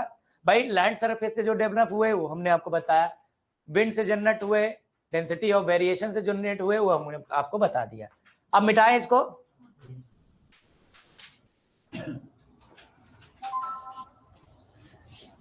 तो इसमें कुछ चीजें मैं लिख दे रहा हूं, अरे यार इसको क्यों मिटा दिया, चलो फिर से बना दूंगा। ये आपका क्या बताओ, न्यू फाउंड लैंड बैंक, क्या ये कहां पाया जाता है? कनाडा में, new found land bank, new found land bank, ठीक है। और ये आपका क्या है? Sao Paulo. क्या है? Sao Paulo. ये फिशिंग जितने भी ग्राउंड है वो मैं आपको बता रहा हूं, ठीक है, क्लियर है? हाँ, अब इसी तरह से पैसिफिक पे आते हैं, ठीक। तो पैसिफिक पे क्या क्या होगा, जैसे इक्वाटोरियल करंट यहां से फैली थी वैसे यहां पर भी आएगा ये, तो सबसे पहले इसमें भी आ जाएगा इक्वाटोरियल करंट। देखो पैसिफिक, पैसिफिक हाँ वार्म में आएगा, और क्या होगा, यहाँ ठंडा हो जाएगा वो। कैसे कैसे आदमी हो यार, देखो वही वाला है ये, ठीक है। अब जैसे ये क्या होगा, इधर जाके तो ये आइलैंड्स हैं जो माइक्रोनेशिया के, इससे टकराएंगे, इससे क्या हो जाएगा, इधर आ जाएगा एक और एक इधर चला जाएगा। तो जो दक्षिण की ओर जाएगा ये 1 नंबर पर है, दक्षिण वाले को 2 कर देंगे। ये कहां जा रहा है? ये ऑस्ट्रेलिया के बगल से निकल रहा है, पूर्वी तट से निकल रहा है, इसलिए इसको बोलते हैं ईस्ट ऑस्ट्रेलियन करंट। क्या बोलेंगे? East Australian current, east Australian current, पूर्वी ऑस्ट्रेलियाई जलधारा, पूर्वी ऑस्ट्रेलियाई जलधारा, ठीक है, पूर्वी ऑस्ट्रेलियाई जलधारा। और ये ऊपर वाला जो गया, ध्यान दीजिए, ये ऐसे गया, ये जापान, ठीक है, ये ताइवान वगैरह। तो ये जो तीसरा वाला है इसका नाम है, मोस्ट इंपॉर्टेंट है, खूब पूछा है, गल्फ स्ट्रीम मोस्ट इंपॉर्टेंट है, लैब्राडोर, ठंडी तो सारे इंपॉर्टेंट है, गर्म में सबसे ज्यादा इंपॉर्टेंट कौन है? गल्फ स्ट्रीम और ये वाली, इसका नाम है क्यूरोसियो। क्या नाम है? क्यूरोसियो। क्या नाम है? क्यूरोसियो। हाँ क्यूरोसियो, हिंदी में भी बोलेंगे इंग्लिश में भी। और ये कहा नाम से ही लग रहा है जापानी, क्यूरो का मतलब होता है हॉट, ठीक है। हाँ क्यूरोसियो, ठीक, बोलियो। हाँ इक्वाटोरियल, दुनिया में सबसे पहला यही होगा, कहीं पर भी हो ये होबे करेगा। 2 करंट कॉमन है, होना ही होना, एक ये और ये वाली, ठीक है। अभी आगे बढ़ेंगे तो यहां फिर से इनको मिल जाएंगे क्या? वेस्टर्लीज। देखो वेस्टर्लीज मिलेंगे तो क्या हो जाएगा, ये फिर से ड्रिफ्ट, तो इसको क्या बोलेंगे? नॉर्थ पैसिफिक ड्रिफ्ट, उत्तरी प्रशांत अपवाह। अब जल्दी जल्दी हो जाए क्योंकि आपको समझ में आ गया है वो चीज ना। अब देखो क्या होगा, जैसे ही आगे बढ़ेंगे इधर, ये इधर आ जाएंगे, हाँ, तो यहां टकराएगी, टकराने के बाद ये घूम जाएगी इधर, ये अलास्का है ना, इसलिए इनका नाम भी क्या पड़ गया? Alaska current. अलास्का नहीं भैया, अलास्का, ये 5वां नंबर, अलास्का करंट, ठीक। अच्छा ये वही चीज हो जाएगा फिर से। देखो ये यहां पर खूब बर्फ है लेकिन यहां जीवन है, क्योंकि गर्म जलधारा वहां जाके बह रही है, उसके टेम्परेचर को राइज कर ले रही है, तो प्लीजेंट कंडीशन बन जा रहा है, इसलिए हो जा रहा है। तो कल को प्रीलिम्स में या मेंस में इस तरह का क्वेश्चन आएगा तो हम कर लेंगे। हाँ, वेरी गुड, समझ में आ रहा है ना। भले ही आप लोग की शारीरिक हालत कुछ और बयां कर रही है, तो ये वापस ऐसे घूम जाएगा। फिर वही, तो जितने गर्म है सब हो गई। देखो इसमें कम थे कि नहीं, कम थे, कारण समझ में आया कम होने का, क्योंकि ये लैंड सरफेस से कम गिरा है। अब वहां से फिर वापस आएगा कौन सा, अपना ठंडी वाला कोल्ड करंट, तो यहां से आएगा ये, ठीक है। अब कहां से लैब्राडोर है, लैब्राडोर यहां था, वहां आएगा, पोल से वहां बहेगा। तो यहां सबसे पहले बेरिंग है, क्या है, बेरिंग सी है, तो इस वाले को क्या बोलेंगे, बेरिंग करंट। क्या बोलेंगे, नहीं बेरिंग नहीं, यहाँ ओकोटस्क सी है ना, ये देखो, इसको ओकोटस्क करंट बोलेंगे। ओकोटस्क हम लिख दे रहे हैं, समझ गए, ओकोट्स को बोलते हैं, वैसे हिंदी में लिखते हैं ओकोटस्क, ठीक है। और ओखोस को बोलते हैं, उसको टी साइलेंट रहता है, ओखोस करंट। कैसा हो गया, अब जैसे ही जापान की तरफ पहुंचता है ना, इसका नाम बदल जाता है, इसका नाम ओयासीओ हो जाता है। क्या हो जाता है, ध्यान दीजिए, ओयासीओ, ओयासीओ क्या नाम हो जाता है। और फिर वही स्थिति यहां। अच्छा, एक और चीज होता है, जहां ठंडी जलधारा गर्म जलधारा मिलेंगे, दोनों करंट मिलेंगे, वहां फिशिंग ग्राउंड तो होगा, वहां फॉग भी जनरेट होगा। ठंडा गर्म हवा जब मिलती है तो क्या होता है, कोहरा, फॉगी कंडीशन होता है, ठीक है। तो इसलिए शिपिंग वगैरह के लिए समस्या हो सकती है यहाँ पर, और यहाँ पर फॉगी कंडीशन भी होता है, ठीक है, फॉग जनरेट होता है। क्लियर है, जहां जहां ये होगा, तो ये यहाँ होगा, और वहां होगा। दोनों देखो, दोनों सेम लैटिट्यूड पर है ना। यानी जापान में क्या होगा, एक फिशिंग ग्राउंड होगा, क्या, Tokyo. Tokyo is one of the most producing जो है, फिशिंग प्रोड्यूसिंग सिटी है। और जापान भी, और चीन, दोनों, चीन और जापान दोनों टॉप 3 में है। अगर इनलैंड फिशिंग को छोड़ दिया जाए तो जापान नंबर 1 पे है, लेकिन इनलैंड फिशिंग चीन में बहुत होता है। एक इनलैंड होता है और एक इनशोर, और एक क्या होता है, शोर पे होता है, कोस्ट पे, तो दोनों अलग अलग है। समझ में आ रहा है। तो यहां पर भी क्या होगा, एक फिशिंग ग्राउंड तैयार होगा, कौन सा, जापान के पास, टोक्यो में। कारण समझ में आ गया। वहां कौन मिलती है, जैसे एक प्रीलिम्स का क्वेश्चन लिखो फटाक से, ये वाला आया हुआ है क्वेश्चन। प्रीलिम्स का एक क्वेश्चन लिखेंगे, consider the following statements, consider the following statements, ठीक है। निम्नलिखित कथनों पर विचार कीजिए। पहला statement, OACO is a cold current flowing in the Pacific Ocean। OACO प्रशांत महासागर में बहने वाली एक ठंडी जलधारा है, ठीक है। सेकंड ऑफ लिखेंगे, क्यूरोसियो हमने स्पेलिंग लिखा है, KUROSIO। Kuroshio is a warm current flowing in Pacific. Hindi में लिख लेंगे, क्यूरोसियो प्रशांत महासागर में बहने वाली एक ठंडी जलधारा है। वार्म, हाँ, गर्म जलधारा है, ठीक है। विच अबव स्टेटमेंट्स आर करेक्ट, तो ऑप्शन लगा लोगे, ओनली 1, ओनली 2, C 1 and 2, और D नीदर 1 नॉट 2, तो सही आंसर पता चली गया। लेकिन यकीन मानो एग्जाम में, अभी ये आपको पता है ना, एग्जाम में ये क्यूरोसियो, ओएसियो पढ़े थे यार, जैसे हमारे साथ हुआ था, फंस गया था मामला, और हमने गलत कर दिया था। दोनों स्टेटमेंट हमको लग रहा है स्विच किया गया है, लेकिन स्विच नहीं किया गया था, हमको फिच कर दिया गया था। इसलिए याद रखने के लिए क्या करना है, पहले बता दें, OACO के एक और नाम है क्यूराइल। क्या नाम है, क्यूराइल नाम है इसका। क्या नाम है एक और, क्यूराइल है, ठीक है। पहले तो ये पता होना चाहिए,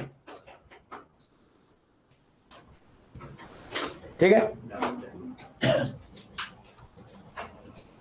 अब इसका जुगाड़ आपको करना पड़ेगा कि कैसे एग्जाम मेरे जैसे मैंने अपना जुगाड़ किया हुआ था। मैंने क्यूरोसीओ को काट के वहां लिख दिया था तू क्यों हॉट है।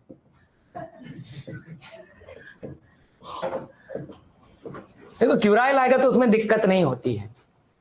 कंफ्यूजन ये दोनों सीओ सीओ है ना, तो जहां दोनों सीओ वहां क्यों क्यों हॉट है, तो क्यों हॉट है यानी क्यूरोसीओ हॉट है। हाँ हाँ कौन सा ओ से चलने वाले दोनों कोल्ड है, ये ओ से है क्यू से है। हाँ ओखोटस्क, अरे वो तो ठीक है, अभी ये जब दिमाग में आता है ना वहां नहीं आता है। वहां जब दोनों सीओ सीओ आ जाता है तो वो कंफ्यूजन में रहता है, यार पढ़ा तो था, मैंने इसको पढ़ा था करंट में, वहां सर पढ़ाए थे, याद आ रहा है कि दोनों जापान में टकरा रहे थे, कौन ऊपर था कौन नीचे था, ये कंफ्यूजन होता है ना, क्योंकि हम उस स्टेज पे रहे हैं इसलिए जान रहे हैं उस दर्द को। आप यहाँ पे उस दर्द को नहीं फील कर पाएंगे, ठीक है।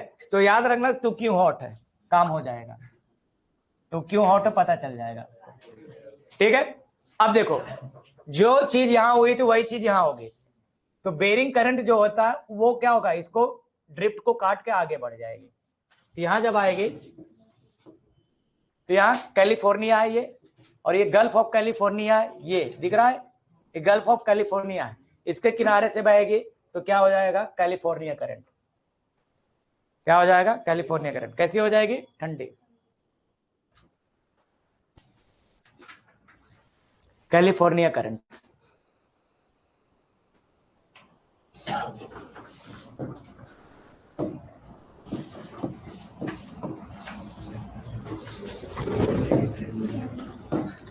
कैलिफोर्निया करंट, तो फिर से यहाँ ठंडी हो गई, तो यहाँ पर भी ठंडी थी ना कैनरी, दोनों सेम लैटिट्यूड पे देख रहे हैं आपको। हाँ चलिए अब देखो क्या होता है, यहां पर हमने आपको बताया था क्या होगा पैसिफिक ड्रिफ्ट, कौन सा साउथ पैसिफिक ड्रिफ्ट, और कोल्ड कहां से निकल रही है, पोल से निकल रही है, इसलिए क्या होगा ये ठंडी होगी, तो आगे और आ जाएगा आपका साउथ पैसिफिक ड्रिफ्ट, दक्षिणी प्रशांत अपवाह, ठीक। अब फिर जैसे ये भागी थी इधर, तो इसकी एक ब्रांच ऐसे निकलेगी टकराएगी, ये इधर भागेगी, ये वो धारा है ना जो भारत की जलवायु को प्रभावित करती है, ये इसको हम बाद में बताएंगे, पहले अभी के लिए क्या नाम होगा इसका, हमबोल्ट, आप लोगों ने चर्चा सुनी होगी इसकी। हमबोल्ट ऐसे पेरू के बगल बहती है इसलिए इसका नाम एक और है पेरू करंट, चाहे पेरू बोलो चाहे हमबोल्ट बोलो। मोस्ट इंपॉर्टेंट, ये भारत को कैसे प्रभावित करते हैं, एल नीनो ला नीना एक करंट है, वो कैसे होगा वो हम आगे जब क्लाइमेटोलॉजी पढ़ाएंगे तब समझाएंगे, अभी हम समझा ही नहीं पाएंगे आपको, क्योंकि आपको ना प्रेशर बेल्ट पता है ना आपको विंड सिस्टम पता है, तो नहीं समझ में आएगा, इसलिए अभी धैर्य रखो, कौन सी चीज कब पढ़ानी हमको पता है। हाँ जरूरत पड़ते हम एडवांस भी कर देते हैं, नहीं तो बैकवांस भी करेंगे। बैकवांस कोई शब्द होता है नहीं, ये अभी ताजा ताजा बना है, तो ये फिर आगे जाके मिल जाएगी इस तरह से, और ये वहां पर फिशिंग ग्राउंड बनाएगी, लेकिन इतना ऑन शोर ऑफ शोर होगा उससे कोई मतलब नहीं होगा, ठीक है। तो इस तरह से पैसिफिक की कंप्लीट हो गई, एक बार फिर से देखते हैं, इक्वेटोरियल करंट, साउथ ये क्या ईस्ट ऑस्ट्रेलियन करंट, ये क्या हो जाएगा क्यूरोसीओ, नॉर्थ पैसिफिक ड्रिफ्ट, और ये क्या हो जाएगा अलास्का हो जाएगा, समझ में आया। इधर ये आ गया बेरिंग करंट, बेरिंग के नहीं हुई गया ओखोटस्क करंट, ओखोटस्क के बाद क्यूराइल यानी ओएससीओ, ये आ गया, फिर वो मिक्स हो जाएगा, और इधर से कैलिफोर्निया, ठीक है, कैलिफोर्निया, ये साउथ पैसिफिक, और ये हमबोल्ट करंट, ठीक है। बोलो इंडियन ओशन वाला फटाक से देख लेते हैं, 2 मिनट में देखेंगे, ज्यादा बड़ा नहीं। अच्छा सबसे कम जलधारा कहाँ है, इंडियन ओशन, कारण आधे पे तो महासागर है, आधा ही तो है, पूरा कहाँ, ये लोग क्या है वहां से लेकर यहां तक, वहां से लेकर यहां तक पहले इंडियन ओशन देख लो फटाफट, बस 2 मिनट में हो जाएगा, बहुत ज्यादा नहीं।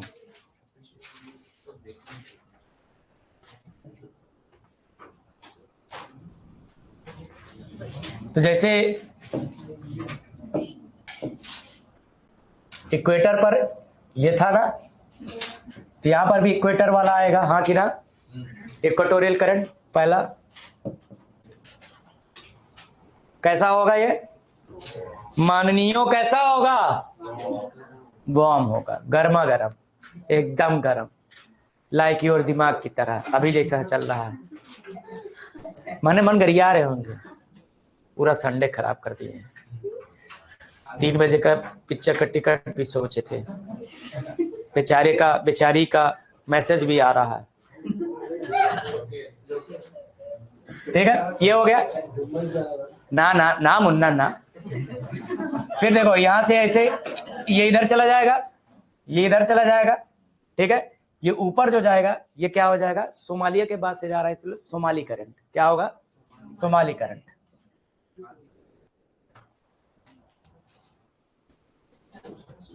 सोमाली करंट, ठीक है। और फिर ये ऐसे जाएगा, देख रहे हो, ऐसे श्रीलंका से ऐसे होकर ये पूरा का पूरा इस वही करंट होगा, यहां आके मिल जाएगा, ऐसे कंप्लीट हो जाएगा। In summer season, summer season में ये बनेगा, विंटर सीजन में बदल जाएगा, क्योंकि मानसून सिस्टम क्या है, 6 महीने हवा इधर चलती है, 6 महीने जब इधर चलेगी तो ये बदल जाएगा इसका डायरेक्शन। अभी उसको हम अलग से देखेंगे, इसलिए अगर आपने एटलस खोला होगा, हो ही नहीं सकता ये कैसे, ठीक है। एटलस अगर आप देखोगे, आप जब ओशन, तुम लाए हो एटलस, बहुत बढ़िया।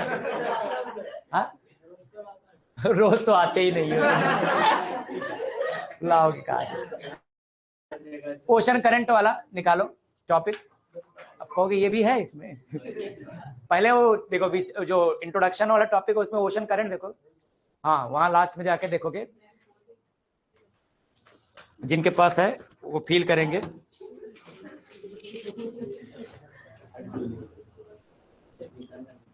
Current current current current current current, ये 106 नंबर पर कहा, ये लव लेटर गिरा तुम्हारा। ये देखो करंट दिख रहा है, ये इधर वो पूरा डायरेक्शन दिया है। अगर यहां पर देखेंगे भारत जो है, दोनों नहीं दिया क्या इसमें, समर में भी वही दिया है, विंटर में भी वही दिया है, दोनों होना चाहिए था। चलिए कोई बात नहीं, दिया तो हम है ना, ठीक है। तो ये 2 करंट हो गए। इधर वाला जो 3 नंबर मेडागास्कर बगल जाता है, इसे अगुलहास करंट बोलते हैं। क्या बोलते हैं, अगुलहास। ज्यादा नहीं इसमें, बस खत्म है, ज्यादा नहीं है। फिर ये आगे जाके ये मिल जाएगी, ठीक है, मेडागास्कर के बगल, ठीक है, मोजाम्बिक चैनल के पास से। ये चैनल है मोजाम्बिक चैनल, एक दिन हम चैलेंज पे अगले हफ्ते यही सब कवर कर देंगे, ठीक है। हाँ, एगुलहास, ये ठंडा होगा गर्म होगा, गर्म होगा, बस खत्म। अब ठंडी वाला देखेंगे, हाँ, तो यहां पर देखो क्या होगा, ठंडी वाला वही सेम, साउथ इंडियन ड्रिफ्ट, क्या होगा, साउथ इंडियन ड्रिफ्ट हो जाएगा ये पहला। अब फिर जैसे ये यहां से भागी थी इधर, ये वाला जाएगा किधर, ऑस्ट्रेलिया के बगल से, तो यहां वेस्ट ऑस्ट्रेलियन करंट हो जाएगा, ठीक है, पश्चिमी ऑस्ट्रेलियाई करंट।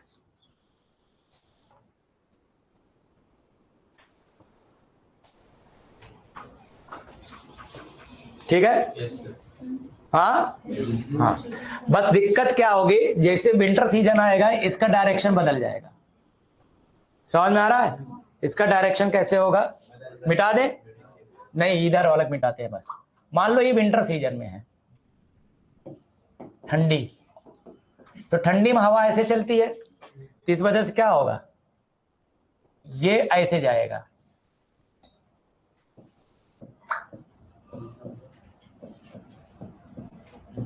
यहां मिल जाएगा इस तरह से, समझ में आ रहा है, ये यहीं जाएगी, इधर जाएगी, ये इस तरह से ऐसे घूमता जाएगा, समझ में आ रहा है। और यहां पर भी काउंटर वाला होगा, वहां पर भी काउंटर वाला होगा, मैंने बताया नहीं, एक जगह बता दिया है, वो तीनों में होगा, नहीं समझे। जैसे यहाँ काउंटर इक्वेटोरियल करंट था, यहाँ पर भी काउंटर इक्वेटोरियल करंट होगा, और यहाँ पर भी काउंटर इक्वेटोरियल करंट होगा, तो ये डायरेक्शन बदल जाएगा, धारा वही रहेगी, क्लियर है। हाँ, केवल यही क्यों हो रहा है, क्योंकि यहाँ मानसून सीजन है, बाकी और कहीं मानसून नहीं होता। मानसून का मतलब ये होता है reversal of wind, seasonal reversal of wind. समय, एक निश्चित समय के बाद हवा क्या होगी, विपरीत दिशा में बदल जाए, बहेगी। जैसे अगर हम समर सीजन में हवाएं ऐसे चलती हैं, इसलिए इससे क्या होता है, सागर से स्थल की ओर आती है तो नमी लेकर आएंगे, वही बारिश कराएंगे, जिसे हम मानसून विंड कहते हैं। ये जून के बाद से लेकर सितंबर तक चलता है, लेकिन सितंबर के बाद क्या होगा, स्थिति बदल जाएगी। जैसे सितंबर के बाद स्थिति बदलेगी तो हवा का फ्लो कैसा हो जाएगा, ऐसा हो जाएगा, स्थल से जल की ओर। अब स्थल से आ रही है, लैंड से आ रही है, तो क्या होगा, उसमें मॉइस्चर तो होगा नहीं, इसीलिए हमारा जो विंटर सीजन होता है मोस्टली वो क्या होता है, ड्राई होता है। आ रहा है समझ में? हाँ, तो seasonal reversal of wind is called monsoon. आगे हम पढ़ेंगे, ठीक है। इसलिए क्या होगा, अभी हमने बताया था current is also affected by wind direction, that's why they also follow the same direction. समझ में आ गया? ये इंडियन ओशन का हो गया। अब एक लास्ट चीज जो है बचा हुआ है उसको डिस्कस कर लेते हैं, फिर आपको छोड़ते हैं। यहाँ कोई फिशिंग ग्राउंड ऐसा नहीं बनता, ठीक है। अच्छा हुआ नहीं बनता, नहीं एक चीज और याद करना पड़ता है, एटलस में जाके देखिएगा, नहीं तो गूगल का हेल्प लीजिएगा। अब लास्ट है वो सिग्निफिकेंस ना, बस यही सिग्निफिकेंस बता दें आपको, ऑलमोस्ट बता दिए हैं, केवल उसको बस लिखना है। सिग्निफिकेंस ऑफ करंट, सिग्निफिकेंस आ जाए, महत्व आ जाए, इंपॉर्टेंस आ जाए, रोल आ जाए, कुछ भी आ जाए, यही आंसर होगा। सिग्निफिकेंस मतलब महत्व। तो सबसे पहला महत्व क्या है, क्लाइमेटिक सिग्निफिकेंस, जलवायविक महत्व, ठीक है। पहला ये हो गया। हाँ, तो इसमें लिखेंगे जल्दी तो काम हो जाएगा। तो इसमें लिखेंगे महासागरीय जलधाराएं किसी स्थान की जलवायु को विशेष रूप से प्रभावित करती हैं। महासागरीय जलधाराएं, हम तो इस तरह प्रिपेयर किए, हिंदी मीडियम में भी लिख लिए, लेकिन हिंदी मीडियम इसलिए नहीं लिखते, टाइम बहुत लगता है हिंदी में। हाँ, महासागरीय जलधारा विशेषकर किसी स्थान की जलवायु को प्रभावित करती है। The ocean current exclusively affect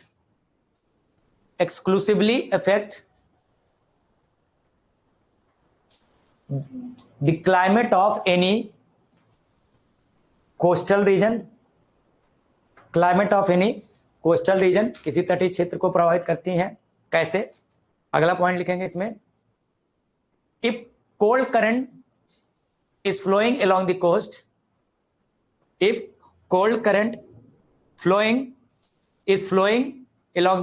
यदि तट के पास से ठंडी जलधारा बह रही हैं, ठीक है, ठंडी जलधारा बह रही हैं, तो तट का तापमान निम्न होगा। Then the temperature of coast will remain lower, निम्न होगा। The temperature of coast will remain lower. और इसको वाइस वर्सा कर दो, कोल्ड, अब इसको तो लिख लो ना, यदि किसी स्थान पर, तटीय स्थान पर गर्म जलधारा, अब उसको सो ऑन कर देना, वाइस वर्सा। हाँ, अब आगे वाली चीज तो अपने से लिख लोगे ना, एग्जाम्पल के रूप में एग्जाम्पल देना पड़ेगा, तभी ये पुष्टि होगी, इसकी सब्सटेंशिएट होगा। जैसे एग्जाम्पल, न्यू फाउंडलैंड ब्रैकेट में कनाडा, न्यू फाउंडलैंड ब्रैकेट में Canada and Great Britain are located at similar latitude,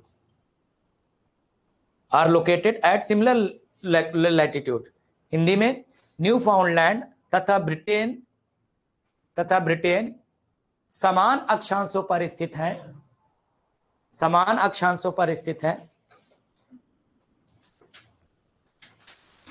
are located on similar latitude, but Newfoundland because of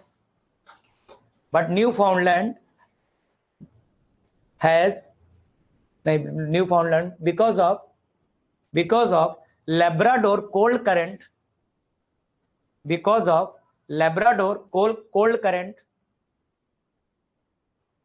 has lower temperature than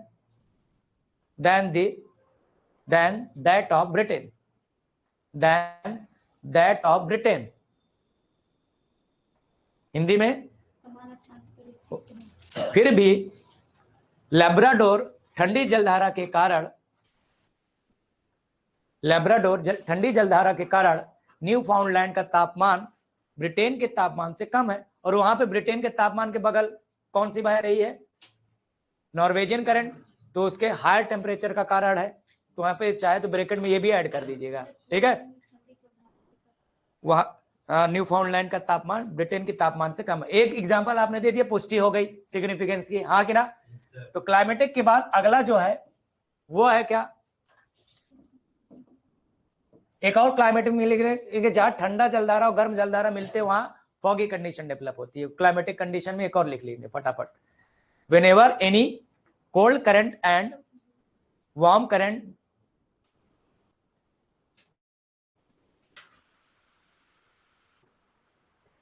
whenever any काट देना, whenever cold current and warm current meet with each other, they cause development of foggy condition. They develop foggy condition, ठीक है। Development of foggy condition, जहां ठंडी व गर्म जलधाराओं का मिलन होता है वहां कोहरे जैसी स्थिति उत्पन्न होती है, ठीक है। अब अगला है यहां पर fishing ground, in development of fishing ground, मत्स्यन क्षेत्र के विकास में, मत्स्यन क्षेत्र के विकास में। तो यहां पर भी वही सेम चीज है, तो लिख लो जहां दोनों धाराएं मिलती हैं वहां फिशिंग ग्राउंड के लिए अच्छी। अच्छा लिख लो, पहले इंग्लिश में बोलते हैं। Whenever cold current and warm current meet with each other, they provide best possibility of fishing development, best possible condition for fishing development. They provide best possible condition for fishing development. मिलन होता वहां मत्स्यन के विकास के लिए उपयुक्त दशाएं बनती हैं, मत्स्यन के विकास के लिए उपयुक्त दशाएं बनती हैं,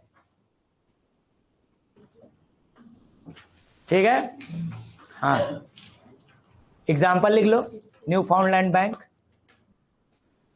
कनाडा, और वहां लिख लेना कौन कौन सी करंट, लेब्राडोर और गल्फ स्ट्रीम का मिलन क्षेत्र,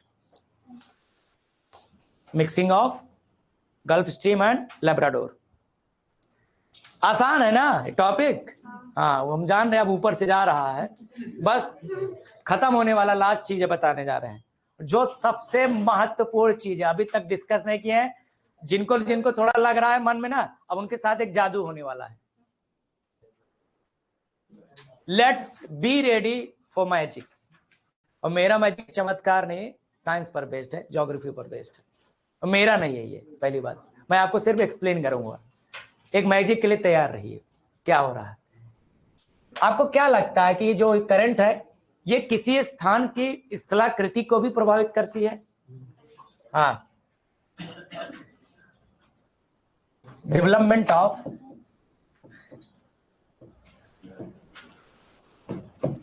स्पेशल उछलना, सीधे सीधे हम लिख दे रहे हैं डेजर्ट, डेवलपमेंट ऑफ डेजर्ट, मरुस्थलों के विकास में इनका महत्व है। क्योंकि ये क्या है,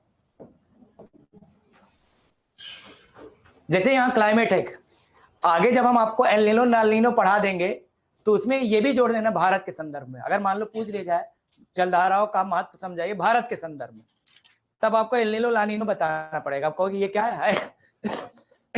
जब पेरू करंट बहुत ज्यादा ठंडी या गर्म हो जाती है, उनके कैरेक्टर बदलते हैं और इसकी वजह पूरा ग्लोबल डिस्ट्रीब्यूशन ऑफ क्लाइमेटिक अवस्था बदल जाती है, भारत को भी प्रभावित करता है, वो हम देखेंगे क्लाइमेटिक। अब कहोगे मरुस्थलों के विकास में, ये समझ में नहीं आ रहा ना? हाँ, चलिए समझते हैं। सबसे पहले मान लेते हैं कोल्ड करंट है, पहली कंडीशन क्या हो, कोल्ड करंट, और दूसरी कंडीशन हो कि वेस्टर्न कोस्ट हो, क्या हो, वेस्टर्न कोस्ट यानी पश्चिमी तट हो। बहुत ध्यान से सुनिएगा, अभी समाप्त हो रहा है, ज्यादा नहीं, सिर्फ 1 घंटे समाप्त नहीं, मतलब 2 मिनट 5 मिनट, ज्यादा जितना आप जल्दी सहयोग करेंगे। पहली कंडीशन क्या होनी चाहिए, कोल्ड करंट। दूसरी कंडीशन क्या होनी चाहिए, वेस्टर्न कोस्ट होना चाहिए। तीसरी कंडीशन क्या होना चाहिए, वो ट्रॉपिकल रीजन होना चाहिए। क्या होना चाहिए, ट्रॉपिकल रीजन। अब पेट में दर्द हो रहा होगा कुछ लोग, ट्रॉपिकल रीजन यानी कि उष्णकटिबंधीय क्षेत्र। उष्णकटिबंधीय क्षेत्र का मतलब होता है कि या तो कर्क रेखा के पास हो या तो मकर रेखा, ठीक है, between tropic of cancer and capricorn. अभी के लिए इतना, कर्क रेखा हुआ, मकर रेखा, अभी लिखे हो मत, ये हम समझा रहे, लिखा देंगे। पहले कंडीशन क्या है, दूसरी कंडीशन क्या है, वेस्टर्न कोस्ट होना चाहिए, ट्रॉपिकल रीजन भी होना। अगर ये 3 कंडीशन मिल गए तो वहां 100% डेजर्ट होगा। पहले देख लेते हैं ऐसा होता है क्या, और फिर देखेंगे क्यों। हाँ देख लेते हैं, आओ पूरी दुनिया के डेजर्ट को यही निपटा देते हैं। अब थोड़ा सा इंटरेस्टिंग लग रहा होगा ना, हाँ जान में बोलना तो पड़ेगा ही, नहीं तो फिर टिकना पड़ेगा। देखो यहाँ आपका ठंडी जलधारा कहाँ कहाँ थी, वही देख लेते हैं।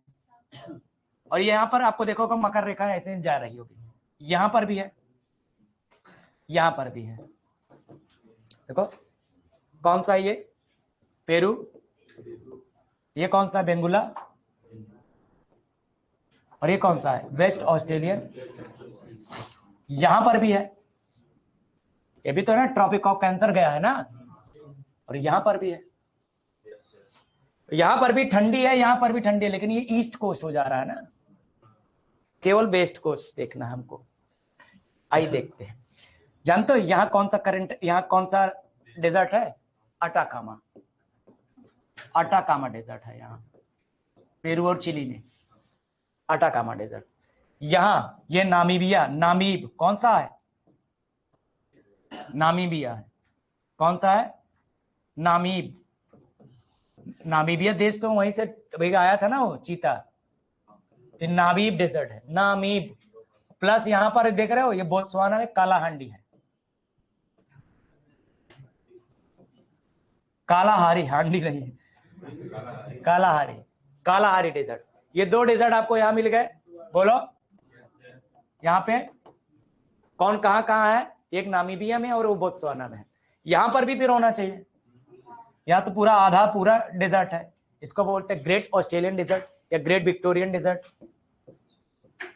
ग्रेट विक्टोरियन डेजर्ट दुनिया का महत्वपूर्ण डेजर्ट, और इसी के अंदर ढेर सारे डेजर्ट है, टोनी, गिब्सन, सिम्सन, ये सब डेजर्ट यहाँ पर है। तो देखो सब एक ही जगह पे है ना, लैटिट्यूड, तो यहाँ पर भी होना चाहिए, यहाँ पर भी है, इसका नाम है एरिजोना डेजर्ट या मोहावे। कौन सा, मोहावे या एरिजोना भी बोलते हैं उसको। यहाँ पर भी होना चाहिए सहारा। क्या हुआ, सब जगह निकला क्या, निकला क्या, निकला ना। अब प्रश्न उठता है क्यों, ईस्ट पे क्यों नहीं, वेस्ट पे ही क्यों। बस इसको जान ले तो जादू खत्म। तो आपको रटने की जरूरत होगी कहाँ मरुस्थल है, बस मैप देखोगे निकल जाएगा, वहां पर पक्का होगा। तो पहला कंडीशन है, अगर ठंडी जलधारा बह रही है तो यहां देखिए, मान लीजिए एक किसी एक को उठा लेते हैं, किसको उठाए बताओ, इसको, इसी को उठा लेते हैं। चलो जैसे ये है, अभी ध्यान से सुनिएगा, ये हेल्प करेगा आपको डेजर्ट में भी। यहां पर ठंडी जलधारा भाई, तो यहाँ का टेम्परेचर क्या हो जाएगा, ठंडा, टेम्परेचर ठंडा हो जाएगा तो हवा क्या हो जाएगी, ठंडी, हवा ठंडी हो जाएगी तो भारी, भारी होकर कहाँ बैठ जाएगी, नीचे। लगातार ठंडी बह रही तो लगातार हवा नीचे बैठ रही है, हवा नीचे लगातार बैठ रही है तो क्या होगा, हाई प्रेशर, हाई प्रेशर में क्लाउड बनता ही नहीं है, एंटी साइक्लोनिक कंडीशन होगा, यानी कि यहाँ कभी बादल ही नहीं बनेगा। जब बादल नहीं बनेगा तो वर्षा नहीं होगा, वर्षा नहीं होगा, डेजर्ट। फिर से बोले,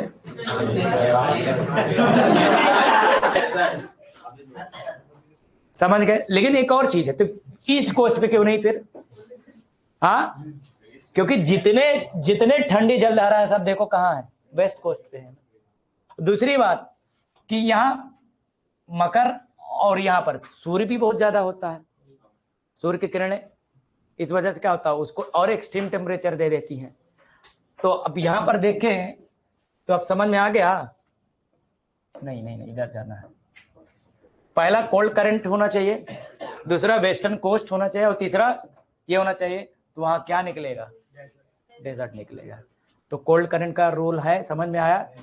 तो क्या है, सीधे सीधे यहाँ पे लिखेंगे। अगर हम बस लास्ट लिख दे रहे हैं, हाँ कब से लास्ट बोल रहे हैं सर, कोल्ड करंट होगा, हाँ कि ना? तो फिर क्या होगा, टेम्परेचर क्या हो जाएगा? हाँ, टेम्परेचर हाई हो जाएगा, बहुत बढ़िया। टेम्परेचर हाई होगा, टेम्परेचर लो हो जाएगा, तो वार्म हवा क्या हो जाएगी? विंड क्या हो जाएगी? एयर एयर एयर कह रहा हेल्दी हो जाएगी। दिमाग सटिया गया क्या? एयर क्या हो जाएगी? कोल्ड हो जाएगी। और जब कोल्ड एयर होता है ना वो बैठती है, तो इसका क्या हो जाएगा? डिसेंडिंग हो जाएगा, डिसेंडिंग ऑफ एयर हो जाएगा। डिसेंडिंग ऑफ एयर मतलब हवा नीचे बैठेगी, जिसकी वजह से क्या होता है, हाई प्रेशर कंडीशन डेवलप होगा। और हाई प्रेशर कंडीशन हमेशा एंटी साइक्लोनिक होती है, तो इसमें क्या होता है, वर्षा की कमी हो जाती है, रेनफॉल डेफिशिएंट हो जाता है। क्या हो जाता है? रेनफॉल डेफिशिएंट हो जाएगा। और जब ये होगा तो डेजर्ट ही होगा। ठीक है, बस 3 बजे है, 3 टॉपिक पढ़ाए हैं ना हम आपको। हाँ, ये भी तो देखो। जैसे अब एक आप ही अकेले सती हो रहे थे, हम भी सता हो रहे थे, हमने भी तो मेहनत की। तो 3 टॉपिक हमने पढ़े, घर जाके रिवाइज करेंगे, नोट्स का सहारा लेंगे तो हो जाएगा। आप जानते हो क्या हाइड्रोस्फीयर में क्या बचा है? एक कोरल रीफ बचा है, सैलिनिटी बचा है, टेम्परेचर बचा है, और ओशन डिपॉजिट। 2 संडे में खत्म हो जाएगा।